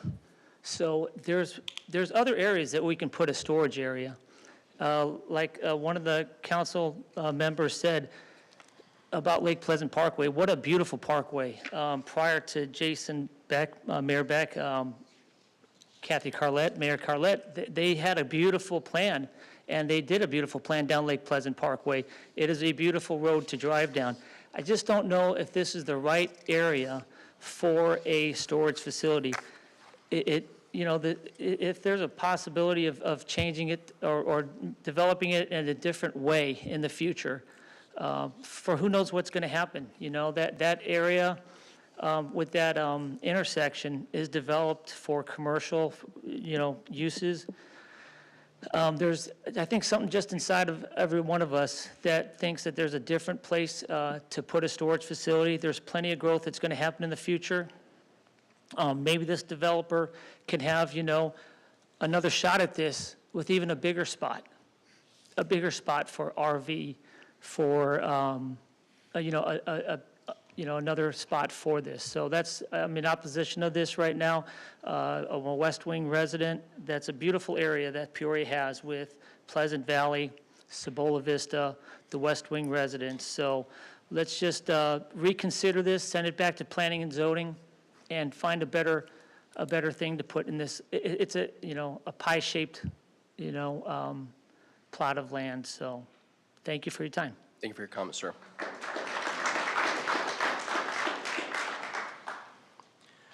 Charity Best.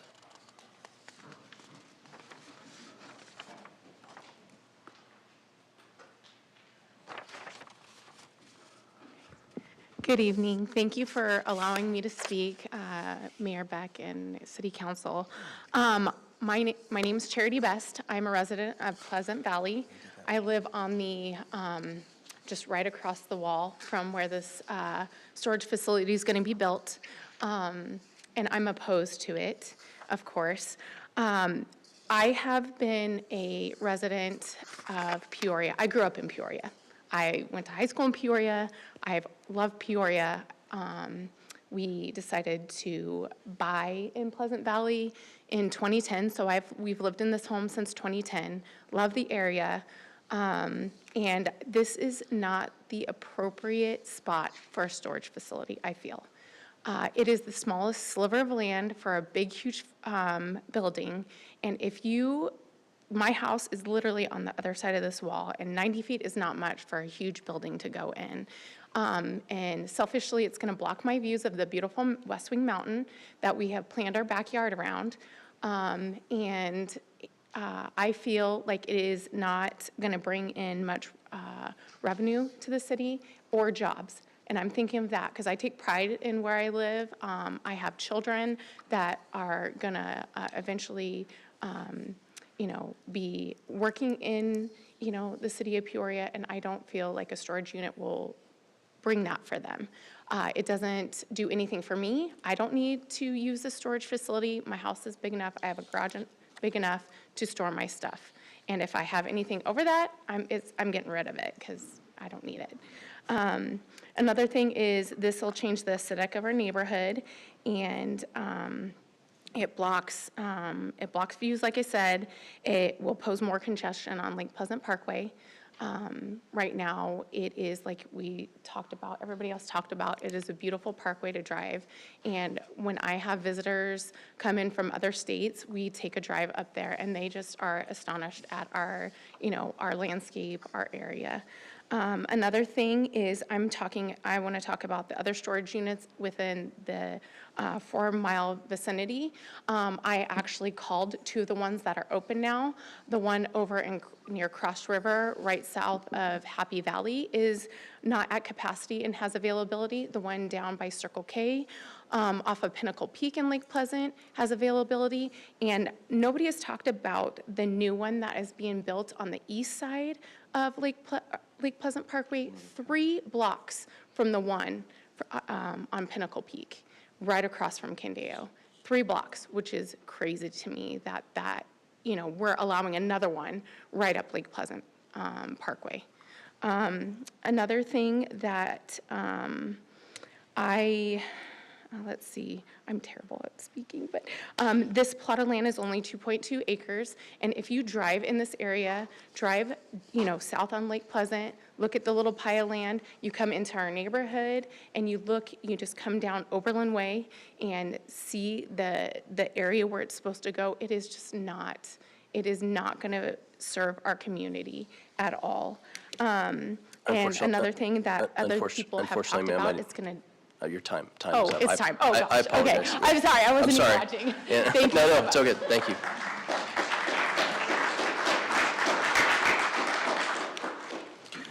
Mrs. Susan Lieber.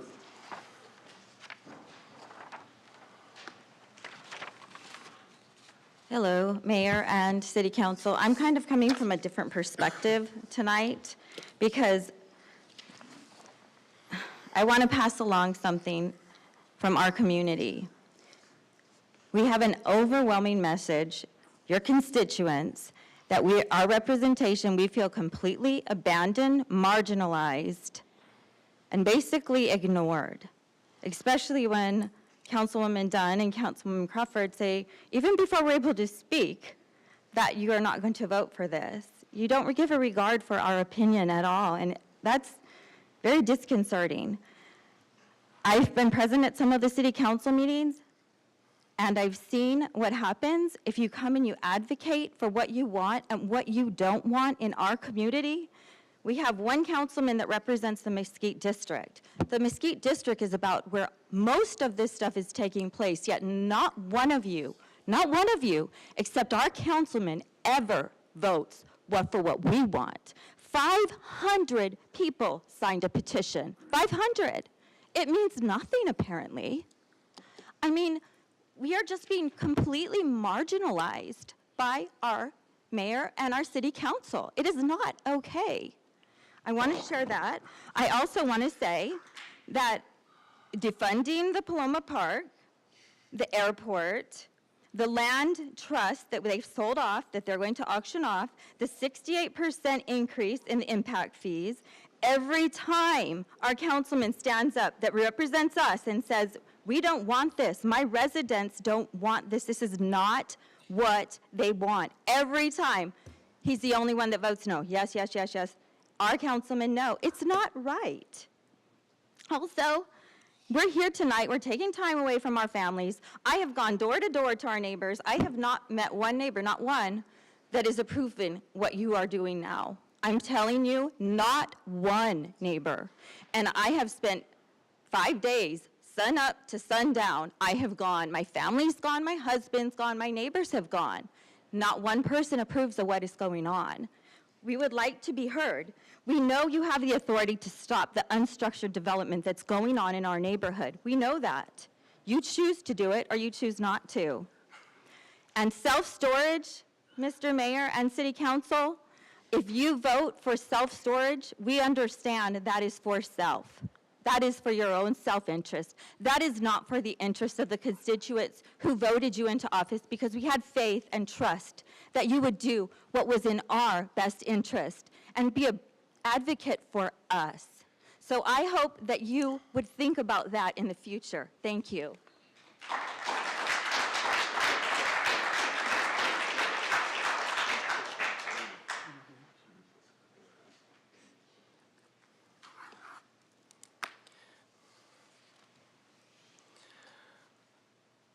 Ruby Sanchez? I'm probably, Shantz. Man, I am really bad today. Yeah, well, it's the S and the Z. I'm sorry. Would you like to speak, ma'am? No, I was just stating opposition. Oh, okay, okay. Well, thank you for your opposition or your comment, ma'am. Mr. Taylor Earl.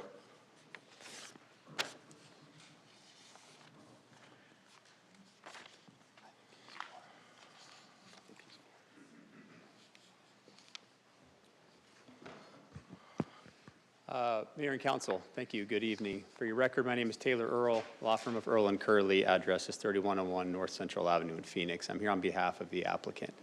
I'm grateful for staff, and I had a presentation, but they've been so thorough as your staff often is.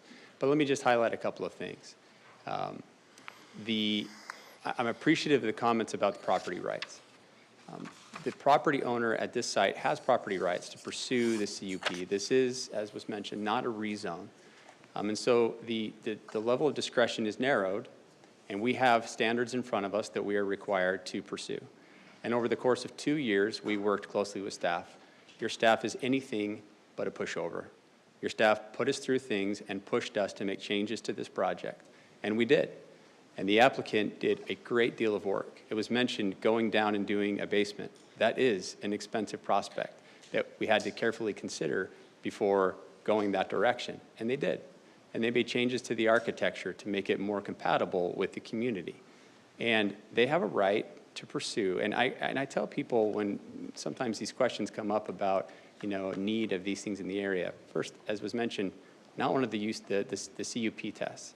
But the other thing is that my clients don't build these for fun, that they pursue the areas where they believe that they will be successful. And so they've done that analysis here, and they're pursuing this development because they believe that it will be successful. I recognize the challenges of having residential homes against commercial zoning. It's not the first time that I've encountered that in my career, and I can tell you that what I presented to the Planning Commission was specific instances in which we use self-storage as the solution for that challenge, which is you're up against commercial zoning with possibilities for commercial uses that can be more impactful on residential. And people may not be excited about self-storage if they don't feel like that's something that they would use. But I can tell you that it was highlighted that in terms of traffic and noise and other factors, they are actually a great neighbor. They are very compatible because they don't get a lot of traffic. They don't have a lot of sound. This is an internal storage facility, and they come with great security. With the remaining 30 seconds or so, Mayor, I would just read, there was alluded to a support letter. And I think it's valuable to read in particular. It says this, and I'll just read portions. She says, I am sure that this will come as a surprise that I am writing in support of the planned storage units along Lake Pleasant Parkway. I am not writing to just state my support for this project, but to really encourage the city of Peoria to try and work in a similar manner with other developers. I am very impressed with this developer listening to the concerns of the community and coming back with their proposal that will have these storage units look more like the surrounding community. What a win. I fear that if the city of Peoria declines this project, it will signal to other developers that it is not fruitful to work with the community and will end up with ugly-looking basic buildings around the area. Thank you. With that, I'm happy to answer any questions. Thank you for your comments, sir. I will now close the public hearing, and we will take a 5-minute recess.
Mr. Faust?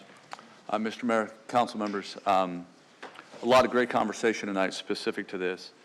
And there's no doubt that relative to the council priorities that this council has set forth for economic development, that this project and under that context does not fit that bucket. I mean, that's ultimately why this council asked us as staff to go set up the new ordinance as it pertains to self-storage facilities. So nobody's disputing whether or not this is consistent with those.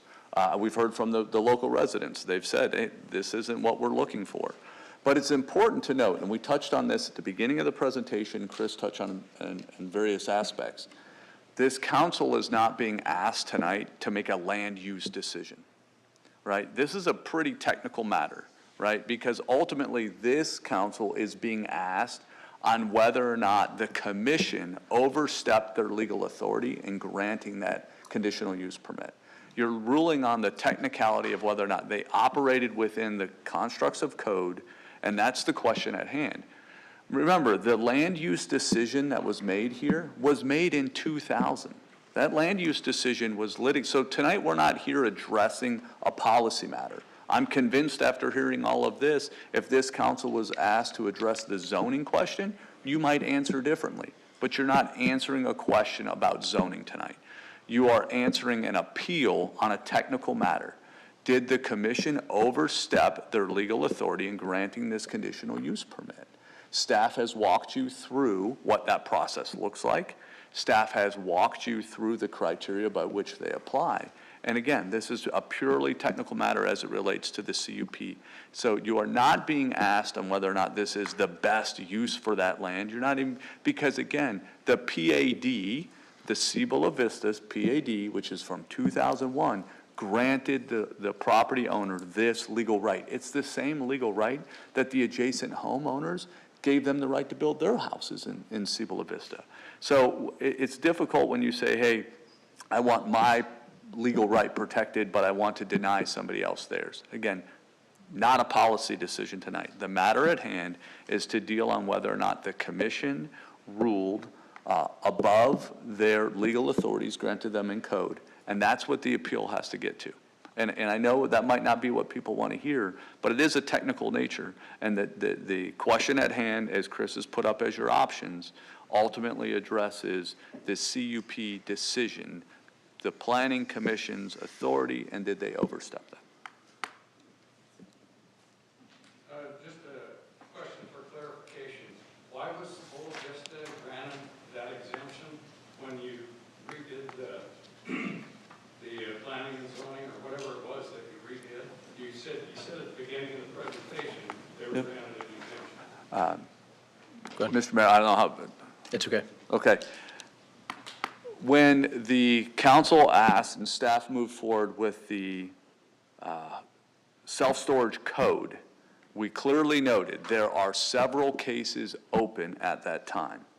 They had a due process already underway to evaluate their property, and in this case, the conditional use permit application was opened in 2022, and the idea of creating net new code to restrict the proliferation of these facilities was introduced after.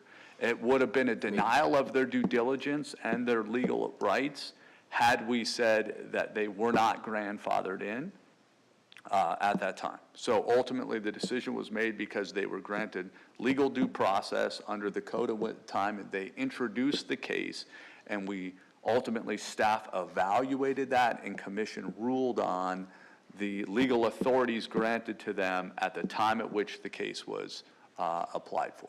Thank you. Sorry, sir.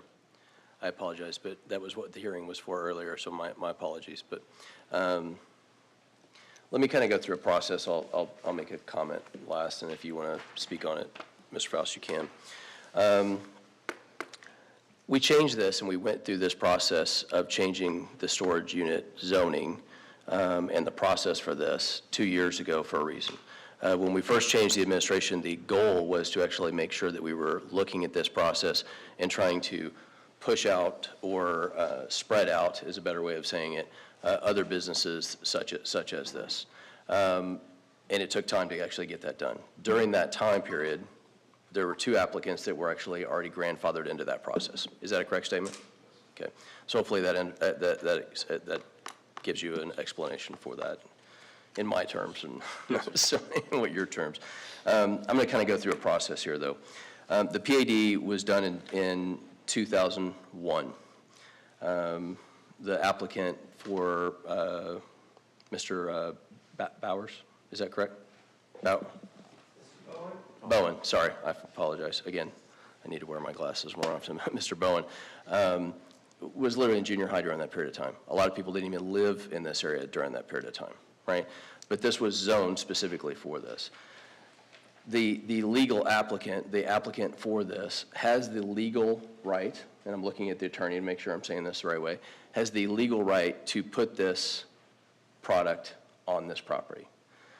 There's questions in here, and if it was, I think there were 3 individuals that I saw that live right behind the property. If it was my house, I wouldn't want it there either, ma'am, right? I wouldn't want it. That's not what I would want in my backyard. It's not.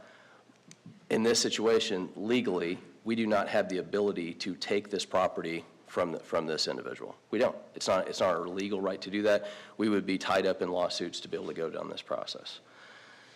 It's also there were a lot of comments about businesses. From the business perspective of this is not the right business for this area, or I don't know why this person is doing this business or what it is.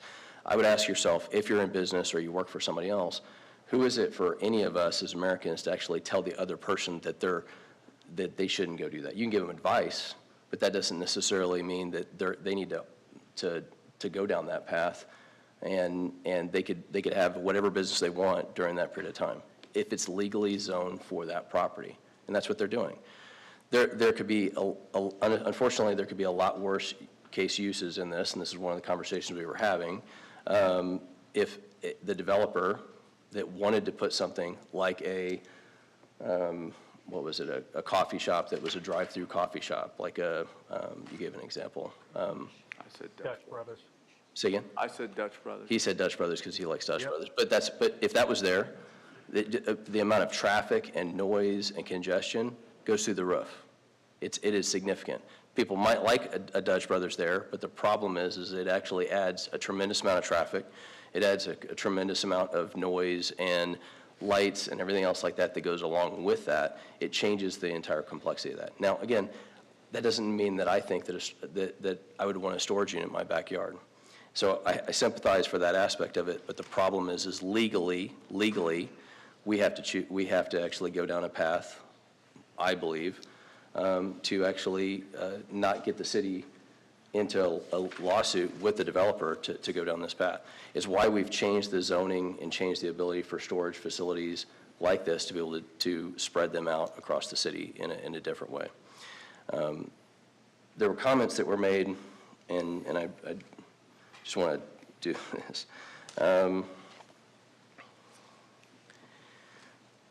We don't have investments in these businesses.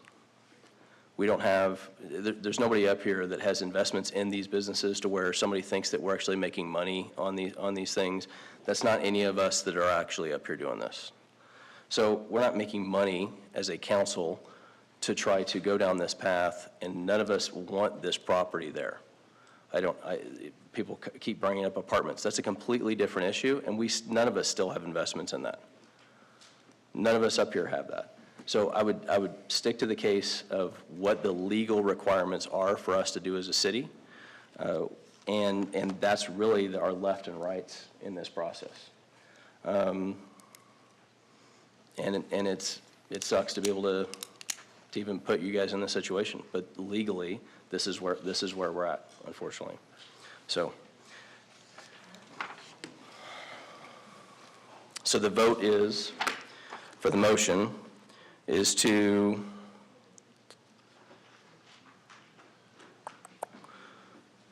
affirm the decision. So do I have a motion to affirm the decision of the Planning Commission to approve? So moved. Do I have a second? Second. Please vote. Councilmember Finn, how do you vote? I vote to approve. Motion passes.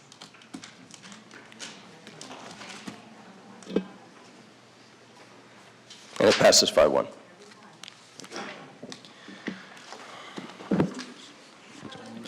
Next item agenda. Let's do it. You're welcome, ma'am. Next item agenda. Let's do it. Come on. Mayor, I'm sorry, did that pass 5-1 or 6-1? Enjoy it.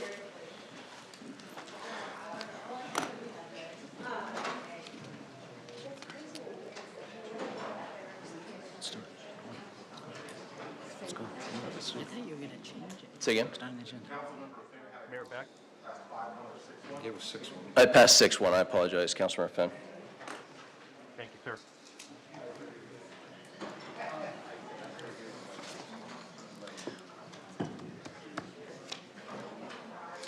I now recognize City Manager Mr. Henry Darwin for 28R. Thank you, Mayor. Mayor and council, I'm hoping this is a much more positive experience for all. We have tonight a discussion on the American Rescue Plan Act, grant funding allocations, and interest initiatives. Before us this evening, we have Neighborhood and Human Services Director Chris Howlett, who's going to seek your approval to reallocate unspent ARPA funds toward critical community needs. Take it away, Chris. Thank you, Mr. Darwin. Yes, that title has a lot in it, so let's start by unpacking it. The reason we're here tonight is we need council approval to reallocate unspent funds, as Manager Darwin stated, as well as any interest we received on that in accordance with the Act deadline of calendar year end 2024, so by December 31st. So in that regard, I'm going to provide a brief update. It's been a while since we talked about ARPA and what it really is, what we've done with it. That will help yield how much unspent funds we have left that need the action of you all. It will also help, we'll discuss what the interest is, where it came from, and proposed initiatives we'd like to have allocation approval for, and then all the authorization approval parts in order to enter into contracts and get the money spent in accordance with. The ARPA requirements is all funds need to be obligated by 12/31/2024 and spent by 12/31/2026. So we'll jump into it. This is attachment A. I know it may be hard for everybody to see. It's included in your packet, and subsequent slides will zoom in on different parts of this. But as a reminder, ARPA was created to help communities recover from the health and financial impacts of COVID-19 pandemic. It was signed into law in 2021. It provided $1.9 trillion in financial relief, with a significant portion of that intended to be allocated to state and local governments. Peoria received approximately $20.8 million in two different tranches of $10+ million in 2021 and 2022. The act allowed us to deposit those funds into interest-bearing accounts, which we did, which we'll discuss on a later slide. This attachment serves to provide a one-page synopsis of previous council appropriations of the $20.8 million across the five-fold purpose of the ARPA funds, again, previously approved by council. Those categories include economic recovery, public health response, infrastructure investment, support for families, and revenue replacement for local governments.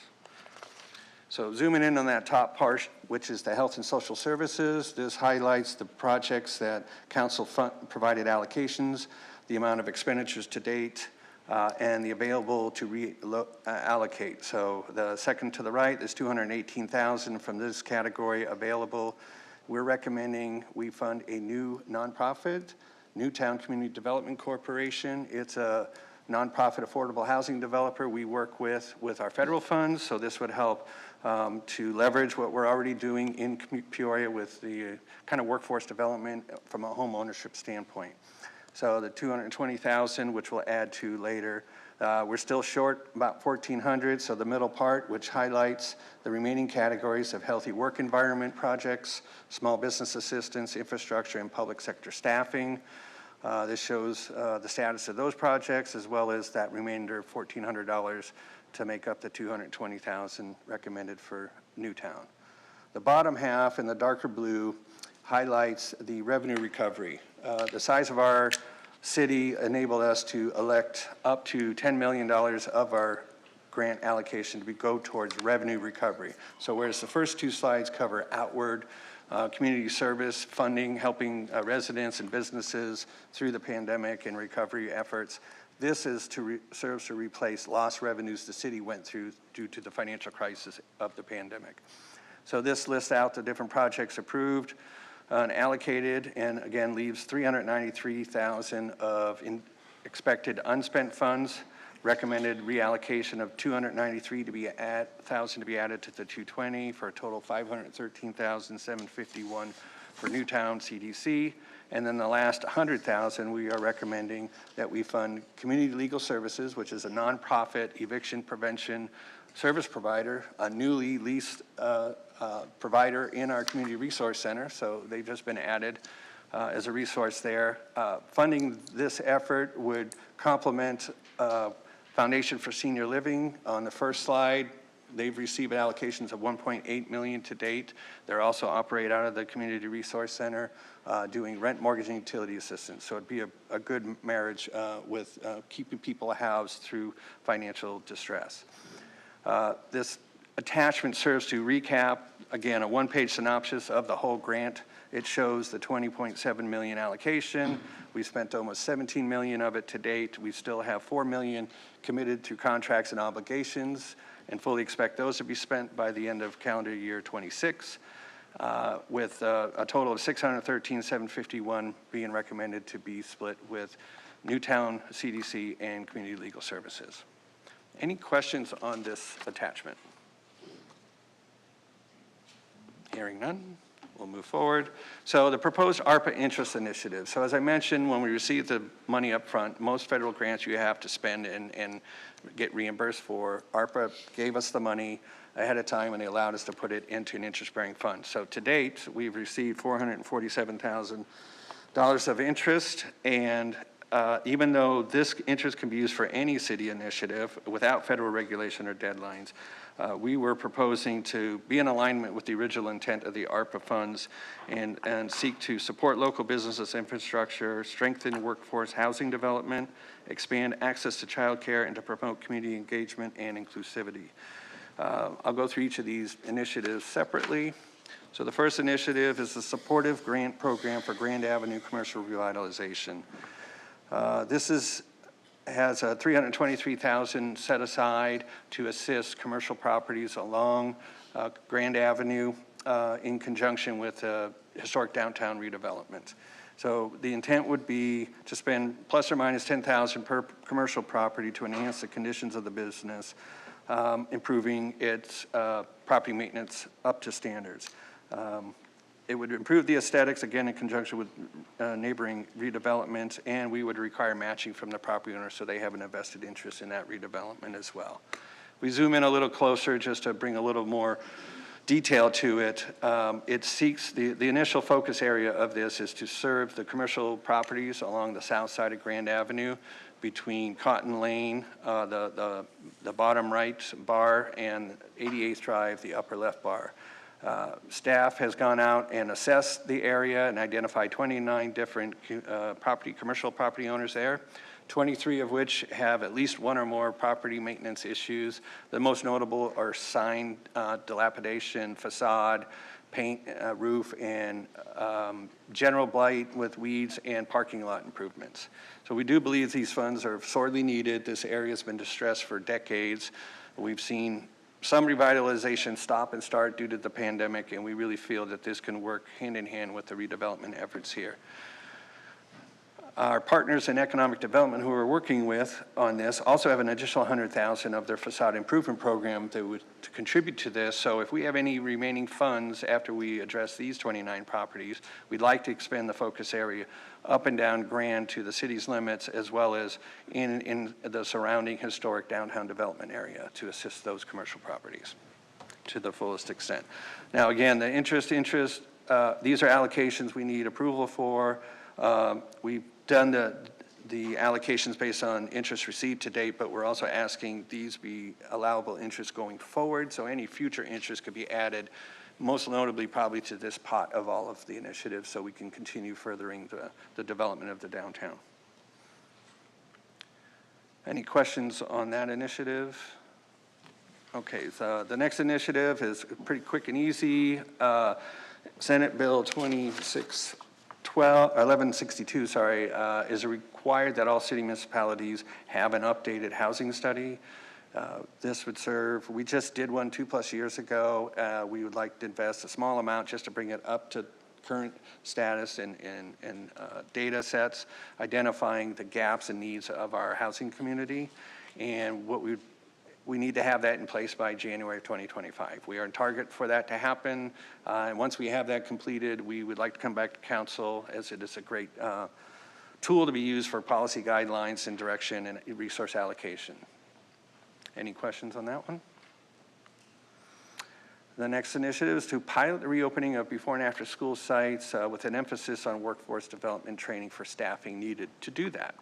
So we've had a real difficulty with three of the Title I schools, Alta Loma, Ira Murphy, and Peoria Elementary, to provide on-site care since the pandemic. We've struggled with staffing predominantly, that we didn't have enough to properly serve such historically low, underserved, and low enrollment areas. So we'd like to have funds to work collaboratively with the district and our community organizations to really target marketing campaigns in these areas and tailor them specific to the needs of those specific areas. And then the additional funds would be used to enhance staff recruiting and retention, because we can't, when we're successful in increasing the enrollment, we need staff there to be able to provide the on-site. We've been addressing this through transport to other schools, and that's just a big inconvenience for the already stressed families in those communities to have to pick their kids up at another school. Any questions on this initiative? All right, the last one is instituting a One Peoria initiative. It's basically an outreach and engagement that we hope to provide a One Peoria concept. What we'd like to do, we don't have this fully fleshed out. We'd like to meet with each of the council members to really identify their council districts' points of pride that we can share and help cross-promote to other parts of Peoria, identify if any barriers there may be to others wanting to visit other points of pride within, highlighting council priorities such as the development downtown, any other economic development, water conservation efforts, public safety, heck, even recruitment for our AM/PM. So it's really taking all the things that are important to this community and to the mayor and council and developing an outreach program, creating a Peoria-centric One Peoria concept. So we'll like to meet with you all, especially before some of you leave, and we'll help transfer some of that knowledge as what those areas are to the incumbents. And then we would get together with our engagement team and come back with some ideas on how these initiatives would be enacted. Awesome. Any question on that? All right, if not, skip to the ask. The request is approval for the $613,751 identified anticipated unspent ARPA allocation for Newtown CDC and Community Legal Services, as well as $447,000 of interest funds and any future interest funds to the 4 category initiatives that I just outlined in the council action. Happy to answer any remaining questions. Council, do I have a motion to pass 28R? So moved, Mayor. Do I have a second? Second. Please vote. Councilmember Finn, how do you vote? I vote yes. And it passes 7-0. Thank you. Thank you.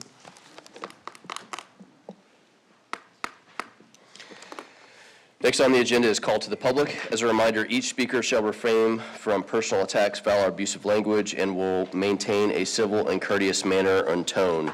Members of the audience shall respect the rights of others and will not create noise or other disturbances that will disturb or disrupt the meeting. Phyllis Gerner.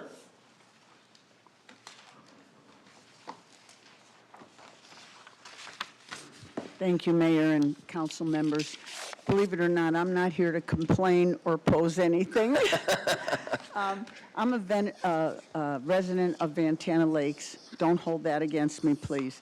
And we had a a main water leak in front of my house. I came home at 3:30 in the afternoon, and my front yard was flooded with mud, and I couldn't park there.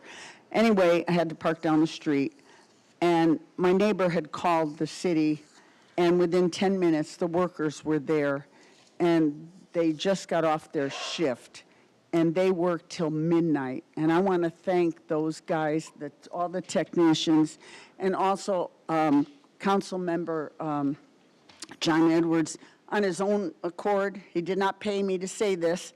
He came that night at 6 o'clock to check on the residents. We had no water from 2:30 till midnight, and he was there till 10 o'clock. And just to keep us informed of what was going on, I had tables and chairs set up in my driveway, hoping those guys would come and sit for a few minutes. They rarely sat for any length of time. And I don't know if they're here, but I'd like to at least acknowledge them for the work that they did and for their dedication. The technicians are Dennis Whitney, Ryan Bagley, Tom Rattler, John Richards, Mark Adams, Joshua Sanders, Daniel Cox, Matthew Banda, Jesse Moreno, Richard Escarcega, and Spencer Ward.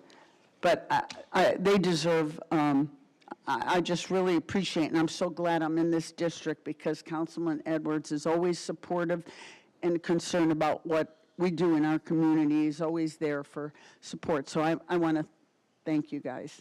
Thank you for your comments, ma'am. Very appreciated.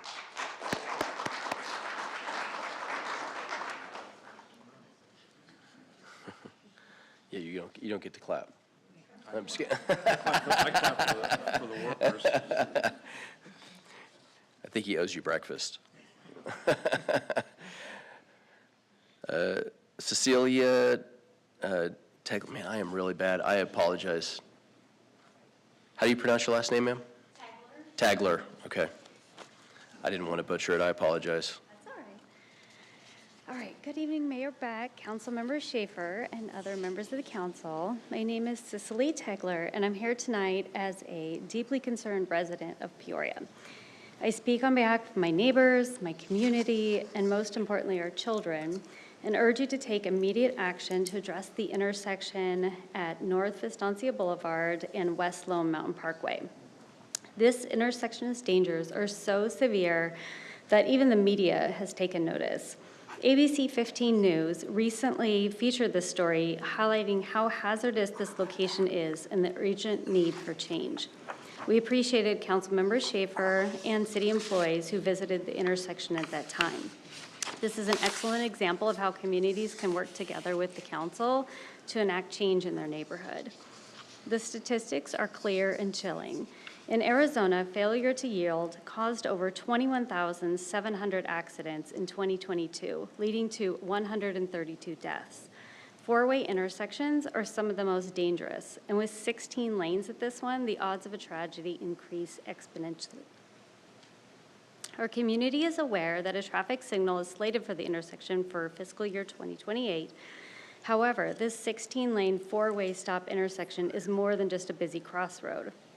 It's a daily hazard where drivers fail to stop, yield, or obey basic traffic laws, and pedestrians are nervous to cross. It becomes a chaotic and deadly environment. Tragically, accidents and even a pedestrian fatality has occurred here. This is not just my concern. A dedicated Facebook group of 422 residents have come together to demand meaningful change. We are parents, neighbors, and community members who refuse to remain silent while lives are in danger. Furthermore, 767 Vistancia residents have signed a petition urging the city to install a traffic signal now. Every day, parents like me worry about their kids crossing through the intersection. Just weeks ago, a woman who is a wife and a mother was in the crosswalk waving her arms at a driver to stop. The driver not only didn't stop, he hit her, knocking her out of her shoes and into the street. Peoria's General Plan 2040 emphasizes safety as a cornerstone of Peoria's identity. Recognizing that a sense of safety directly impacts the health and vitality of our neighborhoods. Yet, how can we feel safe when our roads are barriers to the very community you envision, when they threaten the lives of those we hold most dear? The one undeniable fact is this: the issue cannot be ignored any longer. We're asking you as our elected officials to prioritize our safety and act now to move this traffic signal to the top of your list. Thank you for listening. Thank you for your comments, ma'am.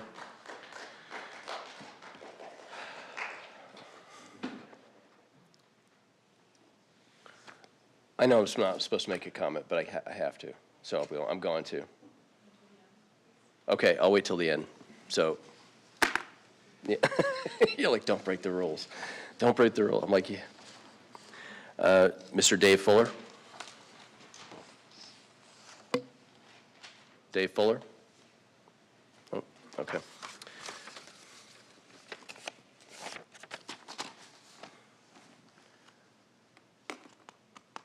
Now? Yes? Okay. So just to address your comment, we have been talking about this a lot. This has been something that's been ongoing for the last 2 years in this council directly.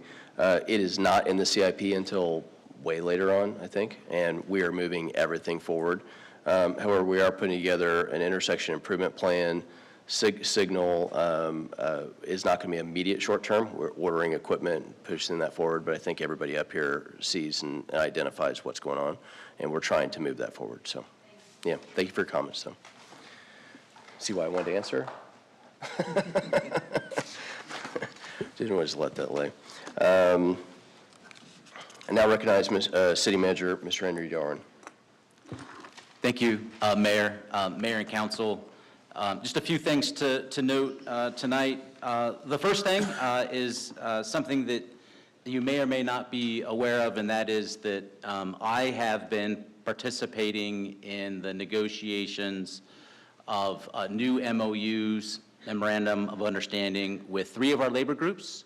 The 3 labor groups that we're currently negotiating with are AFSCME, our firefighters union, and our police sergeants union, otherwise known as COPS. And I'm here tonight to tell you that we have reached a tentative agreement with our police sergeants.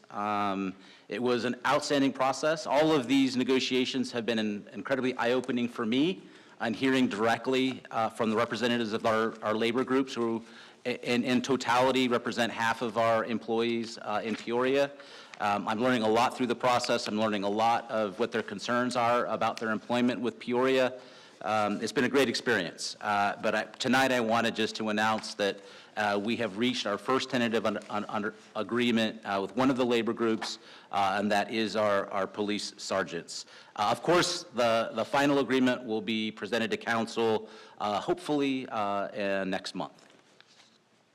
Also, related to our police department, wanted to announce that we have 9 new recruits that have started the Glendale Community College Law Enforcement Training Academy.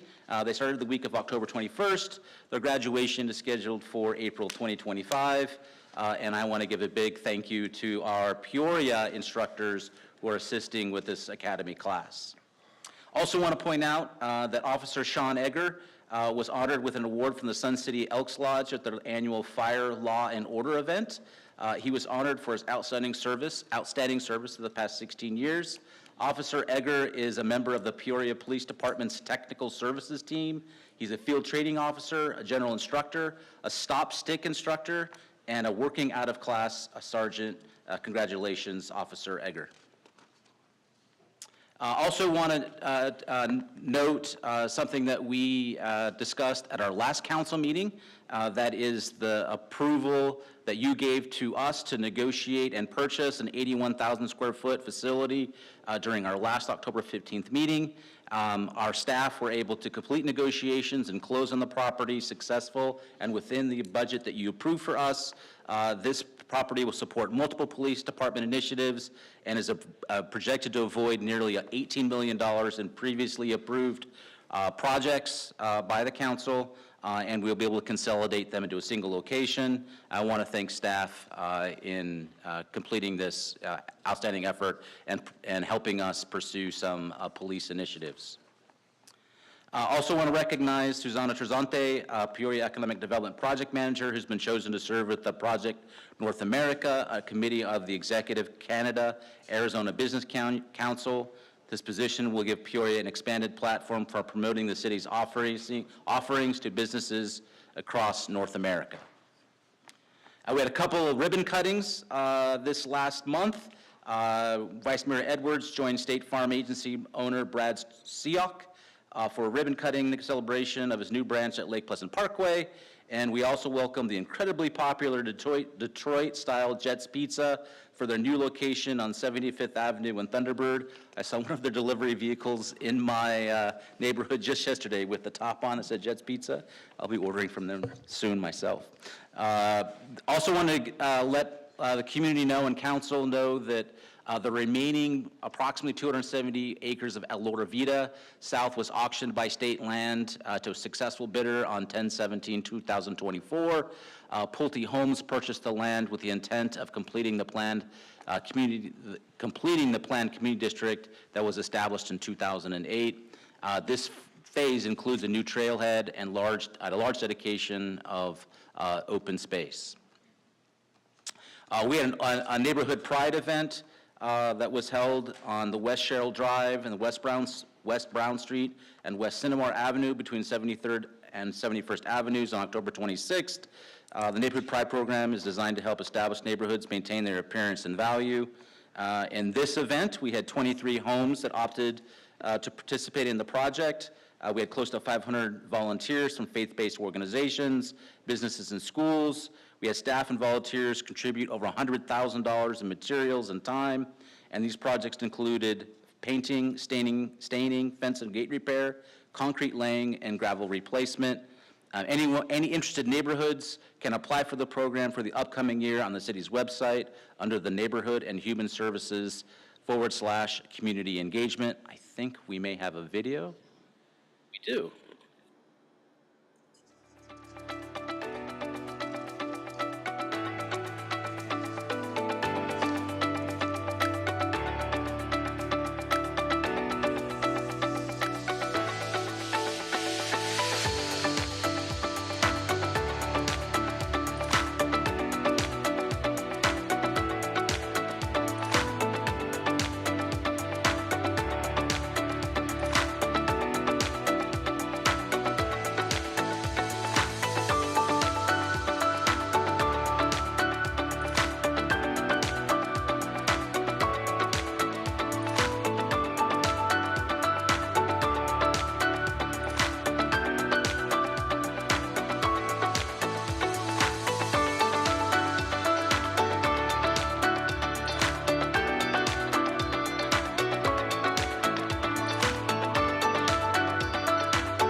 Those are really one of the coolest things we do as a city, I think.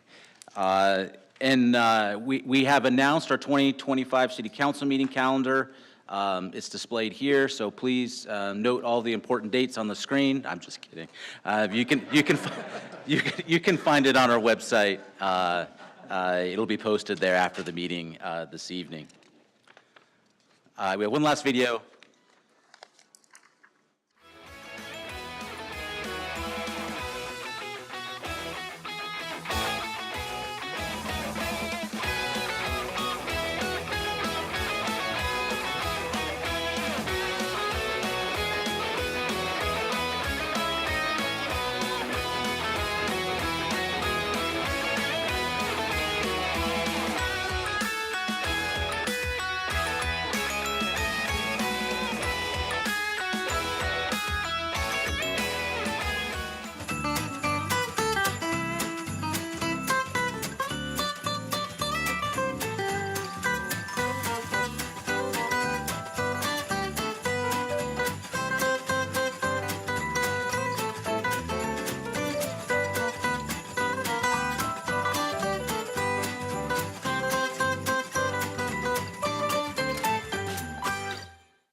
I know Councilmember Finn's favorite part of the evening are my reports, so we'll make sure to forward my slide deck to him when he gets back.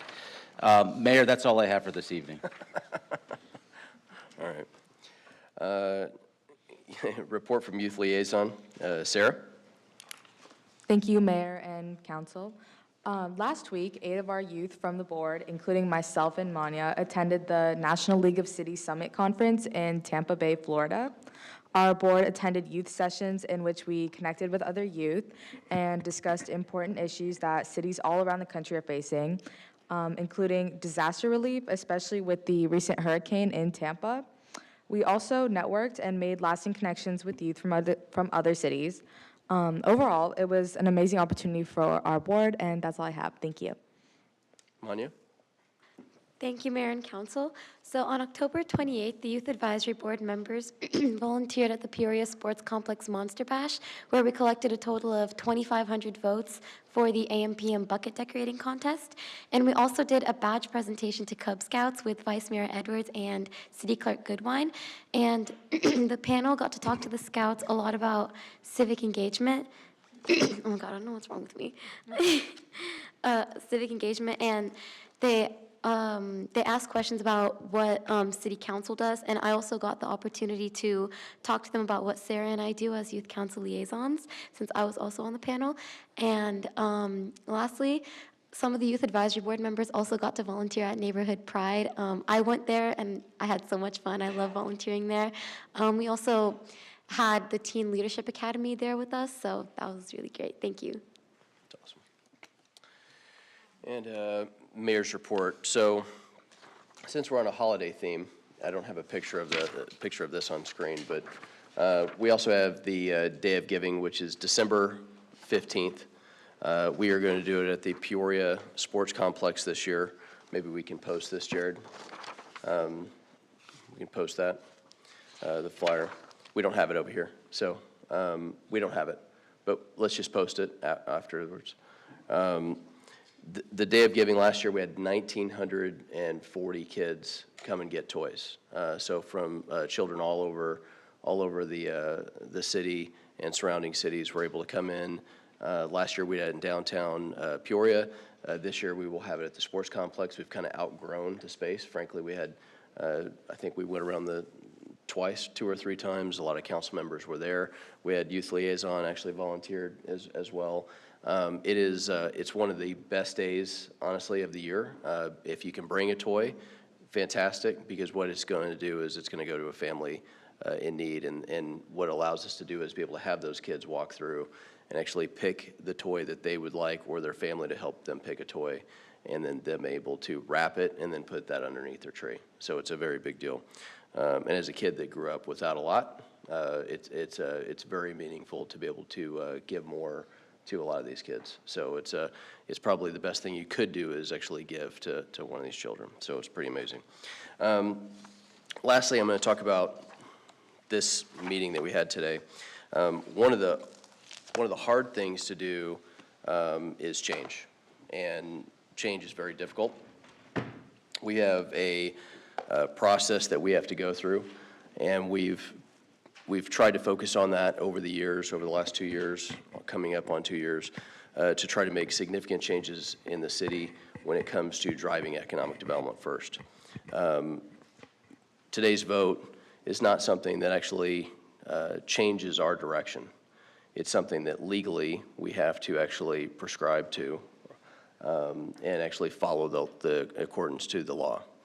I'm going to give an example, and maybe I should have brought it up earlier. But, a couple years ago, this is how much I don't like certain apartments and things like that in commercial development areas, is we had a property that my wife and I purchased during COVID right off the 101 and Olive. And the property was under escrow, and it was commercially zoned. A couple of the employees here might remember the situation. And the developer was going to put what they deemed executive apartments in that area, and they were going to have to change the zoning to do that. I personally fought it, and then went to the actual developer and bought the property myself, and then developed it for a commercial property, and it's there now. And it's a beautiful building that we've built there, and we've leased it out, and we've got businesses that are actually coming in and doing that. So I am a firm believer. I put my money where my personal mouth is in that situation, and actually try to actually go about the same direction. It's what we've tried to do in the city. This situation, unfortunately, today, which, as I said, I would not want a storage facility right behind my house. It's not something that we would necessarily, any of us would want, but this is a property that legally is zoned for that specific use. And unless we want the city to actually be sued in that process, we have to follow the letter of the law to do that. And that's kind of how these situations go. They're not, I don't think it makes anybody happy to make citizens unhappy in the situation. I feel for the lady that was speaking about the fact that it's like we come here every time and speak and we feel like we don't get heard. She's represented by a council member, and she does get heard by her council member. The issue is that not everybody agrees with that aspect, and in this situation, we have to do what's legally correct by the law in this situation. So I apologize for people that are upset about it. It's part of the job of doing the business of the city. So with that, we will adjourn. Have a good night.